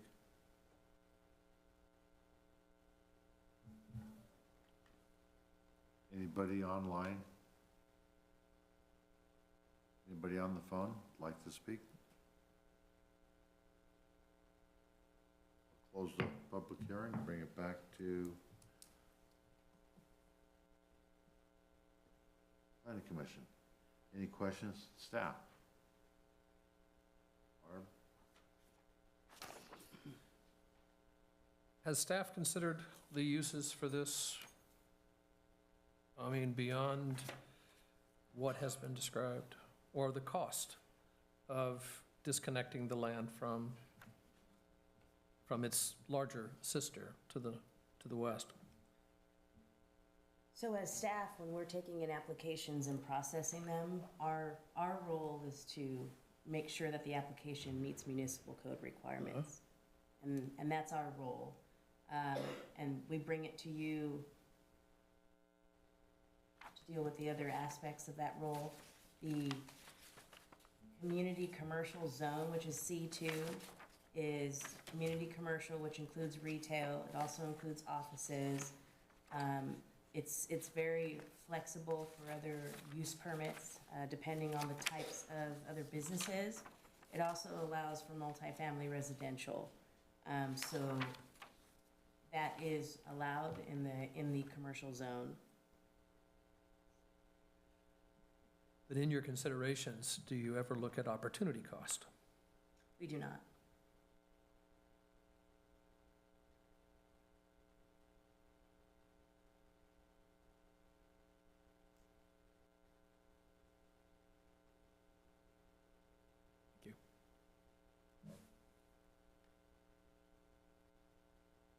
We've yet to see how the parcel will be used. I know we have businesses downtown that do not seem at a glance appropriate for downtown. They don't generate foot traffic, like an insurance office or something. That would be ideal for this location, for somebody to drive up, transact business, and then leave. Maybe this would be a good opportunity to pull a business off of Main Street so we could get a more appropriate business on Main Street, like a restaurant or something that does generate foot traffic. We've got some unknowns here. Nothing that blocks passage as far as what I can see.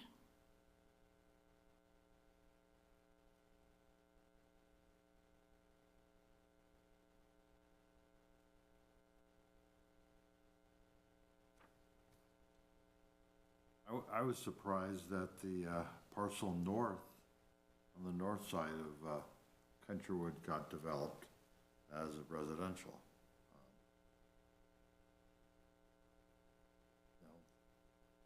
The market's going to determine what kind of use is going to be used here and at what time.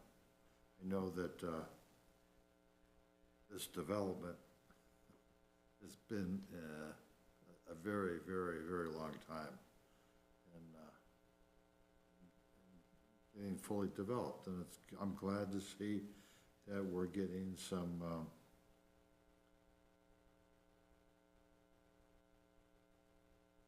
businesses along McHenry Avenue, you know, kind of our southern gateway into the community.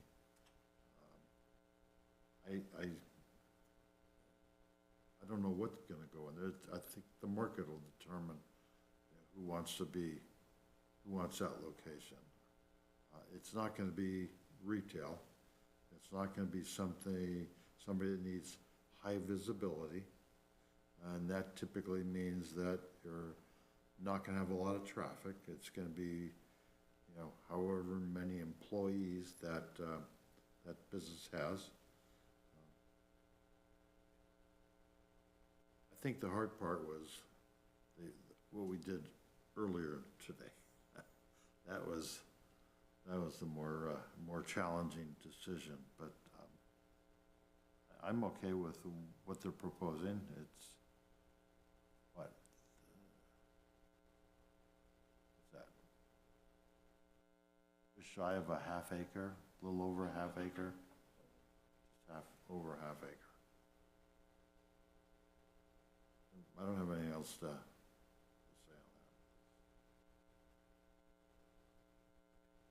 I can add one procedural thing. I think I advised earlier when you were taking the vote on the first item that you would need all three of you to be unanimous for this and for that. That's actually not the case. 2 out of 3 of you will do it. I confirm that you just need a majority of the quorum. So just in case that that. Well, changes this the calculus. makes it much easier, thank you.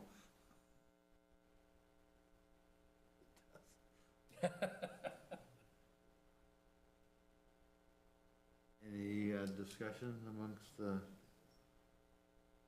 commissioners?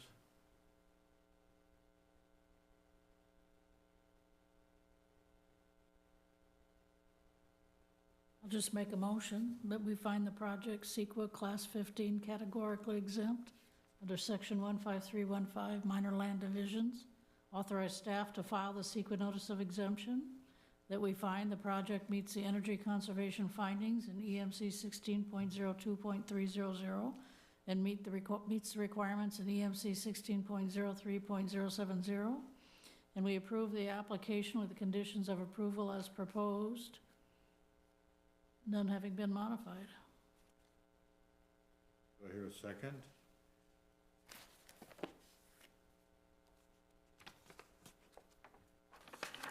I second it. I'll second that. All in favor, say aye.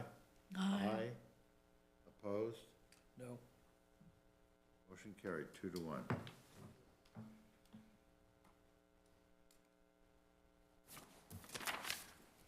I think we've got Okay. some administrative stuff. See, next up is administrative matters. Anybody in the audience would like to discuss non-agenda item? Do you have another public comment? This was too much, I'm gonna go to sleep. Yeah, you've been here 2 nights in a row. That's a record, isn't it? I'm just saying, it's a long 2 days. So no one from the audience. Bit of money. Little bit. Today, right? True. Didn't oppose, and I wasn't for, right? Neutral, but we got money. That's what we needed. Thank you for coming. Thank you. Well, thank you for being here. That's what makes the city so special.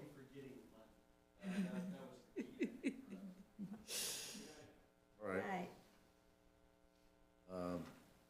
Staff communication. Yes, do you have anything, Diane? I have nothing. So, last night was our council meeting, and one of the items of discussion, we had a group come before the city council and provide a presentation on affordable senior housing project. As you may be aware, we've put out a request for qualifications and proposals twice now, looking for a developer who would build a senior housing project for the city. We've offered land and money, and we're unable to find anybody that could meet those parameters of the request for proposals that the council and a group of seniors were looking for. And so we had a group reach out to us about the request for proposals, indicate that there were some things that they just couldn't do. And at that point, I just told them, show us what you can do. So they did submit a proposal outside of the request for it. We had them make a presentation to council. It seemed to go really well. It's still in the very early stages. It's only a presentation. But we're going to do our best to kind of move that forward. They're very open to holding workshops. They're very open to going out into the community and talking with groups of people and seniors. It's called, their group is called Christian Church Homes. They're located out of Oakland, CCH. They have several communities. The most recent ones that they're developing at this point in time are in Visalia. They're also working on one in Brentwood right now. They have a few in the state of Colorado. They're also doing one in Galt. And I think one thing that they emphasized at the meeting last night was that they're doing multiple projects in the same cities, and that's because those cities are so happy with their projects, they ask them to come back and do additional. And so they're on their fourth project, I believe, in Visalia, their second one in Brentwood. They have a few in Antioch and Pittsburgh, the East Bay area. And so they're very excited to move forward and very open to bringing a project into the community that the community wants. And so we're gonna do our best to work off of that note and see where we could go to get the project that we've been looking for. And so that's the update I have on that. That was the most exciting out of the meeting last night. No, I'm just kidding. There were other things too, but that was probably the biggest one because as we know, a lot of tensions come up when we talk about housing, when we talk about affordable housing. And so he was very open with trying to address those tensions, knowing that's how this town feels, and trying to make sure that everybody realizes and knows that they want to be here and they want to be wanted to be here. So we're going to see how that works out. And that's the big item I have moving forward on that. Well, hopefully, keep our fingers crossed, something can happen. Yeah, and obviously it'll take time. But I think having a few of those workshops and maybe doing some outside of here, because it would be a project partnered with the city. So obviously past projects that maybe didn't have the same warm fuzzy feeling were private projects that, you know, applied for application and went through the city's process to be reviewed by the Planning Commission. This project would obviously be more unique into where we would be able to set parameters, hold workshops, get additional input because it would be our project partnering with another agency. And so we're going to make sure we provide that so that everybody gets an opinion and a voice and a say. And they are definitely willing to do that. I know that when I was on the Planning Commission the first time, there was a affordable housing developer out of Stockton called Visionary Home Builders. Mm-hmm. He arranged with the city to have council people that wanted to go and planning commissioners that wanted to go and staff members that wanted to go, and we did a tour of some of their developments. And in my prior life, we financed one of those developments. It was an apartment complex in South Stockton, near I-5, south of the channel, so it wasn't in the best neighborhood. And we developed this thing was built in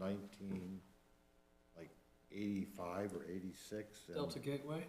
Huh? Delta Gateway? I don't remember what the name of it was. I live there. But it's beautiful. And then she took a neighborhood north of Stockton, off of Carrington Circle, and converted that into affordable housing, and that was a high crime area that, with her CC&Rs and everything, it turned out to be really nice. So I would, ask the city council if we look like we're interested in going forward, is maybe taking a tour of one of their developments to get an idea, get Let's go to Brentwood. Yeah, I mean, and I believe they're definitely open to that. We included Visionary Homes in both of our RFP submittals, and they did express interest, but they never actually submitted for anything. And so it could have just been timing. They had other projects going on and didn't have enough people, because I know they run a little bit differently than other developing, 501c3s and such. But they did express that interest. It just never came to anything. I'm not saying them No, in general. specifically, but just. yeah, he would be very open to setting up some type of tour and letting people see their projects. Sounds exciting. And he did emphasize as well, because we did have representatives from the senior fund bunch there, trying ways of including preferences in there so that we can set up some type of lottery to where people from Escalon could receive preferences or priority in certain ways. Of course, so as not to violate any fair housing legislation or anything like that. But he indicated there are ways, and we would be willing to work with you on that to accommodate. So, I mean, yeah, very early stages, but definitely open. You know, I lied. There was another item of importance that was on the meeting last night. Our municipal services review was approved by LAFCO on March 9th. So we have an active municipal services review, which essentially allows for annexations. We have been having property owners that own properties located in our sphere of influence approach us asking to annex. And I mean, our response for several years has been we have a moratorium on annexations. However, because we kept getting asked that question, we brought that item to council, advising them we have the municipal services review. The municipal services review is good for 5 years. It's required in order to do any annexations. You may recall back in 2020, the council passed a resolution allowing for 2 specific parcels that had pending applications that stemmed back from 2008 to move forward, and that was the 18-acre parcel over off Brennan and 120, as well as the 2-acre parcel located behind the Sarin Lutheran Church over there off Fallbrook, kind of North Street area. And so they have permission from the council to move forward, and in order to allow them to move forward with annexation, a municipal services review needed to be completed. The municipal services review basically indicates that the city has enough service to be able to take on additional development. It indicates, you know, if you're calculating our capacity at the wastewater treatment plant into equivalent dwelling units or EDUs, that we're using about 8,500, and I believe we have 8,400 total, 3,300 being used, and so there's approximately 5,500 EDUs available for capacity at the plant. That resolution specified that we would hold the moratorium until a new lift station was put in, which we completed a few years ago, and that the trunk line replacements for our sewer lines headed towards the plant would be completed. We're currently going to start phase 2, and that will be done by the end of this fiscal year. And then phase 3 is scheduled to be completed and paid for in this next fiscal year coming up. And so the complete trunk line replacement will be completed, or is on schedule to be completed by June of next year. And so we basically asked direction from council what they wanted to do at this point in time, since this is, we're being asked. And their response was, let's table this until phase 3 is completed. And so this item won't be brought back to council until next year. So we'll probably end up bringing it back with next year's budget review. My question to you is, with the trunk line improvement, is that going to allow us to look at developing more properties that are going to generate income for the city of Escalon? Property tax for residential, right? Yeah, I mean, if you're developing residentially. Well, residential does not pay for itself. Not in the long run, no. No, it does not. The people who are, the property owners that are asking to annex want to develop housing. Yeah, I understand. What I'm Yeah. thinking a little bit for, I mean, we have this gold mine, I call it, that is underutilized, and that's Highway 120. Mm-hmm. I mean, if you go to Oakdale, you see what they've developed there, You drive through Escalon, and there's not many places to ask people to stop and lighten their wallets. Mm-hmm. That's what we need. We need to look at how we can develop, stuff. On the highway. McHenry, McDonald's had to go on McHenry. I know in their heart, they would have preferred to be on 120.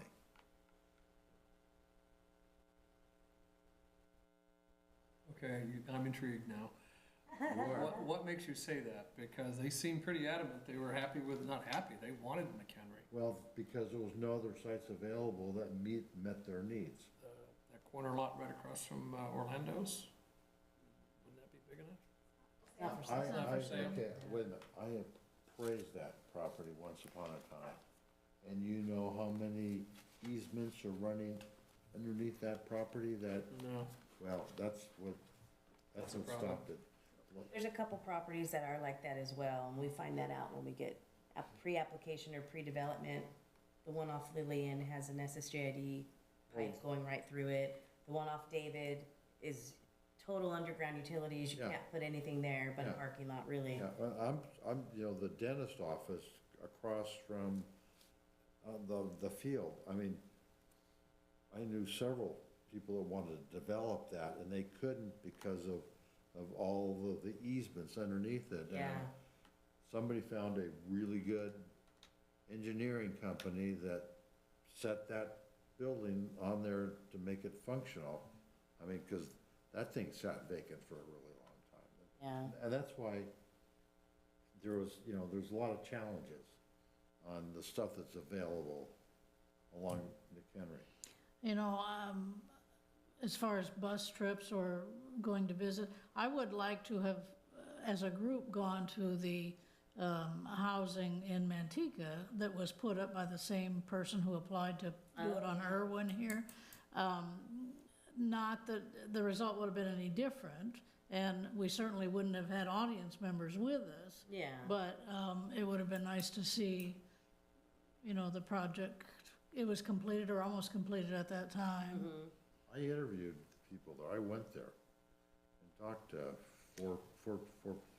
I know some people who went there on their own. It would have been nice as a Yes, group. that's what I did. Yeah. And Yeah. none of the people were from Manteca. Two of them came from Oakland. One of them came from Stockton. Two of them came from, let's say, they needed medical help. Mhm. You know, and they were on a waiting list. One of them was on it for 3 years. And this person came up to him and said, hey, we found this place for it. It was, the complex looked really nice. They did a nice job on it. Yeah. But I noticed that they had much higher than 6-foot walls. And there was a big white vacant field between them and Highway 99. You know. I have a question for Ann. It took a unanimous vote to approve. It didn't, that was my mistake. And, you know, I think if you feel there is a procedural error as a result of that, we can No, I revisit voted it. for Okay, it. I thought I voted for it. It was That's- fine, But I wanted but- to know the difference, the distinction. there wasn't There one. I wasn't should one. have told you it was a majority of the quorum. I see. Because we had 2 members absent, I was just thinking you needed a unanimous vote Okay. because you were 3 of the Yeah, 5, three, but yeah. Because it's I was sitting here actually, thinking, I can't see a reason, so there must be something it was for arcane. both. It was the same for both, and I would have looked at it if I didn't think it was gonna go unanimously on the first item. It would not When I have was changed my worried it vote wasn't because, unanimous. as McDonald's did bend over backwards to, and even the audience at some point, and I was adamantly opposed to 3B until the young woman who lives across the street from it said, I'd prefer it. Okay, well, let's see if we can modify it to make it okay. Yes, my apologies. It was always a 2-1, would have worked for either of The those 2-1 would items. have worked. Okay, Yes. okay. That's what I thought, but I didn't want to say anything. Nope, that's correct. I'm not often faced with only 3. We usually get 4 Yeah. of the 5, and then it's always, of course, 3-1 or 4, but. Any other No, stuff? that's it. Commission communications, questions? That was my only communication, was Barb? to ask a question. Welcome, you did a good job. Good initial run there. Thank you, Ann, for all your help, staff. Wonderful, thank you. Do they always go this late? Nope. No. 'Cause I will tell you, it's my bedtime. Me too. I mean, they did. They do. They do? Sometimes. Yeah, I No. Item like this They usually did. makes it go Let's to use the word they did. They did. Yeah. Okay. but not as many people. Imagine if you had 2 more commissioners asking Yeah, it questions typically is tonight. this long if you have an audience, yeah. Well, no, I've covered enough public meetings in my time in journalism but the wonderful thing about that was I was always able to say, I have a deadline, I've got to go. I have one question. What is the status of the Florsheim development on 120 in Brennan? We've let them know that the MSR was approved on March 9th, and they were kind of waiting for that critical point to happen. And so it's on their side now when they're going to apply. We haven't heard when. I'm not familiar with the development you're speaking of. Is it on the south side of 120? Yeah. Yes. Okay, so it's that land right there? Yeah. Florsheim what's in there? Yes. And they're smart builders. Oh, they're good, yeah. And we've made sure to let them know what we want there. Okay, so Who do that is the city council still looking at requiring to try to get a stoplight on Brennan and 120? I think that interest is always there. Obviously, that's not our jurisdiction, that's a Caltrans requirement. So at the council meeting before that, they asked me to reach out to Caltrans and see if I could get them to come to a council meeting, which I did send them an email, but I haven't heard anything back from them regarding coming to a meeting, but they wanted them to come to address several concerns they have, one of those being the traffic signal issue there. And so where they left off was completing a warrant study at our request due to the recent accident that happened there in that location. However, they're not able to finish their warrant request because they need a copy of the traffic police report that was taken at the time that that accident occurred. And that accident was related to a DUI. And so it's going to court. We're not able to release that until it finishes through the court system. And so they're waiting for that from us, or the police department, to be able to release their warrant study. So we're kind of left at that, but there is still a push from council that they want a stoplight at that location. I think the only hiccup when it comes to that is, you know, they want the one at Brennan, and then people want one at Van Allen, and then if somebody wants one at French Camp and 120, and then there's, you know, let's put one at Elizabeth, and so it's very, Well, I could see one, everybody wants one at a different location. I could see one on Van Allen Road, because my kids used to go there, and I was one of the only few that didn't come out and try to make a left turn on 120. I would head north and go to beautiful Stockton to go to work. I mean, that's a problem, but, Yeah. you know, we could ask for, what is it, an area benefit on that signal, that if any other development happens, say, to the north, you know, that they would pay their fair share of what the initial cost was. Whoever the first person that put it in would get reimbursed. Yeah. Yeah, we've talked about those things, and I think in past discussions with Caltrans, and mind you, the staffing has changed on their end as well as our end, from previous discussions, was always development needs to occur on those corners for a stoplight to go in. And so I think they're much more open to it because we have been contacting them more frequently about putting that in. And there's even been people that have just said, even if you know, create another turn signal or try to do something to make a modification that could improve that, it would be better than not doing anything at all. And so I think that they're open to that. And so we're just going to be continuing to try to work that out with them. Well, if a development happens on that property, there's gonna be a whole lot more people making left turns off of Brennan on 120. You know, personally, I've been involved in an accident in that intersection. Okay. I was not even moving. Yeah. Yeah. I went to Cambria over the weekend, or last week, on State Highway 41. They've got 3 roundabouts and they work phenomenally well. You don't need traffic lights, you just need a big roundabout. Yeah, you gotta convince Caltrans for one of those. I love Good roundabouts. I don't want to cut you guys off, but the building alarm is going to go off in 3 Okay, minutes. I'm out of here. Uh-oh. Yeah, I forgot to have- Oh, meeting adjourned. Thank you, everybody, Just so you guys audience. don't have to hear the noise. Sean, thank you very much.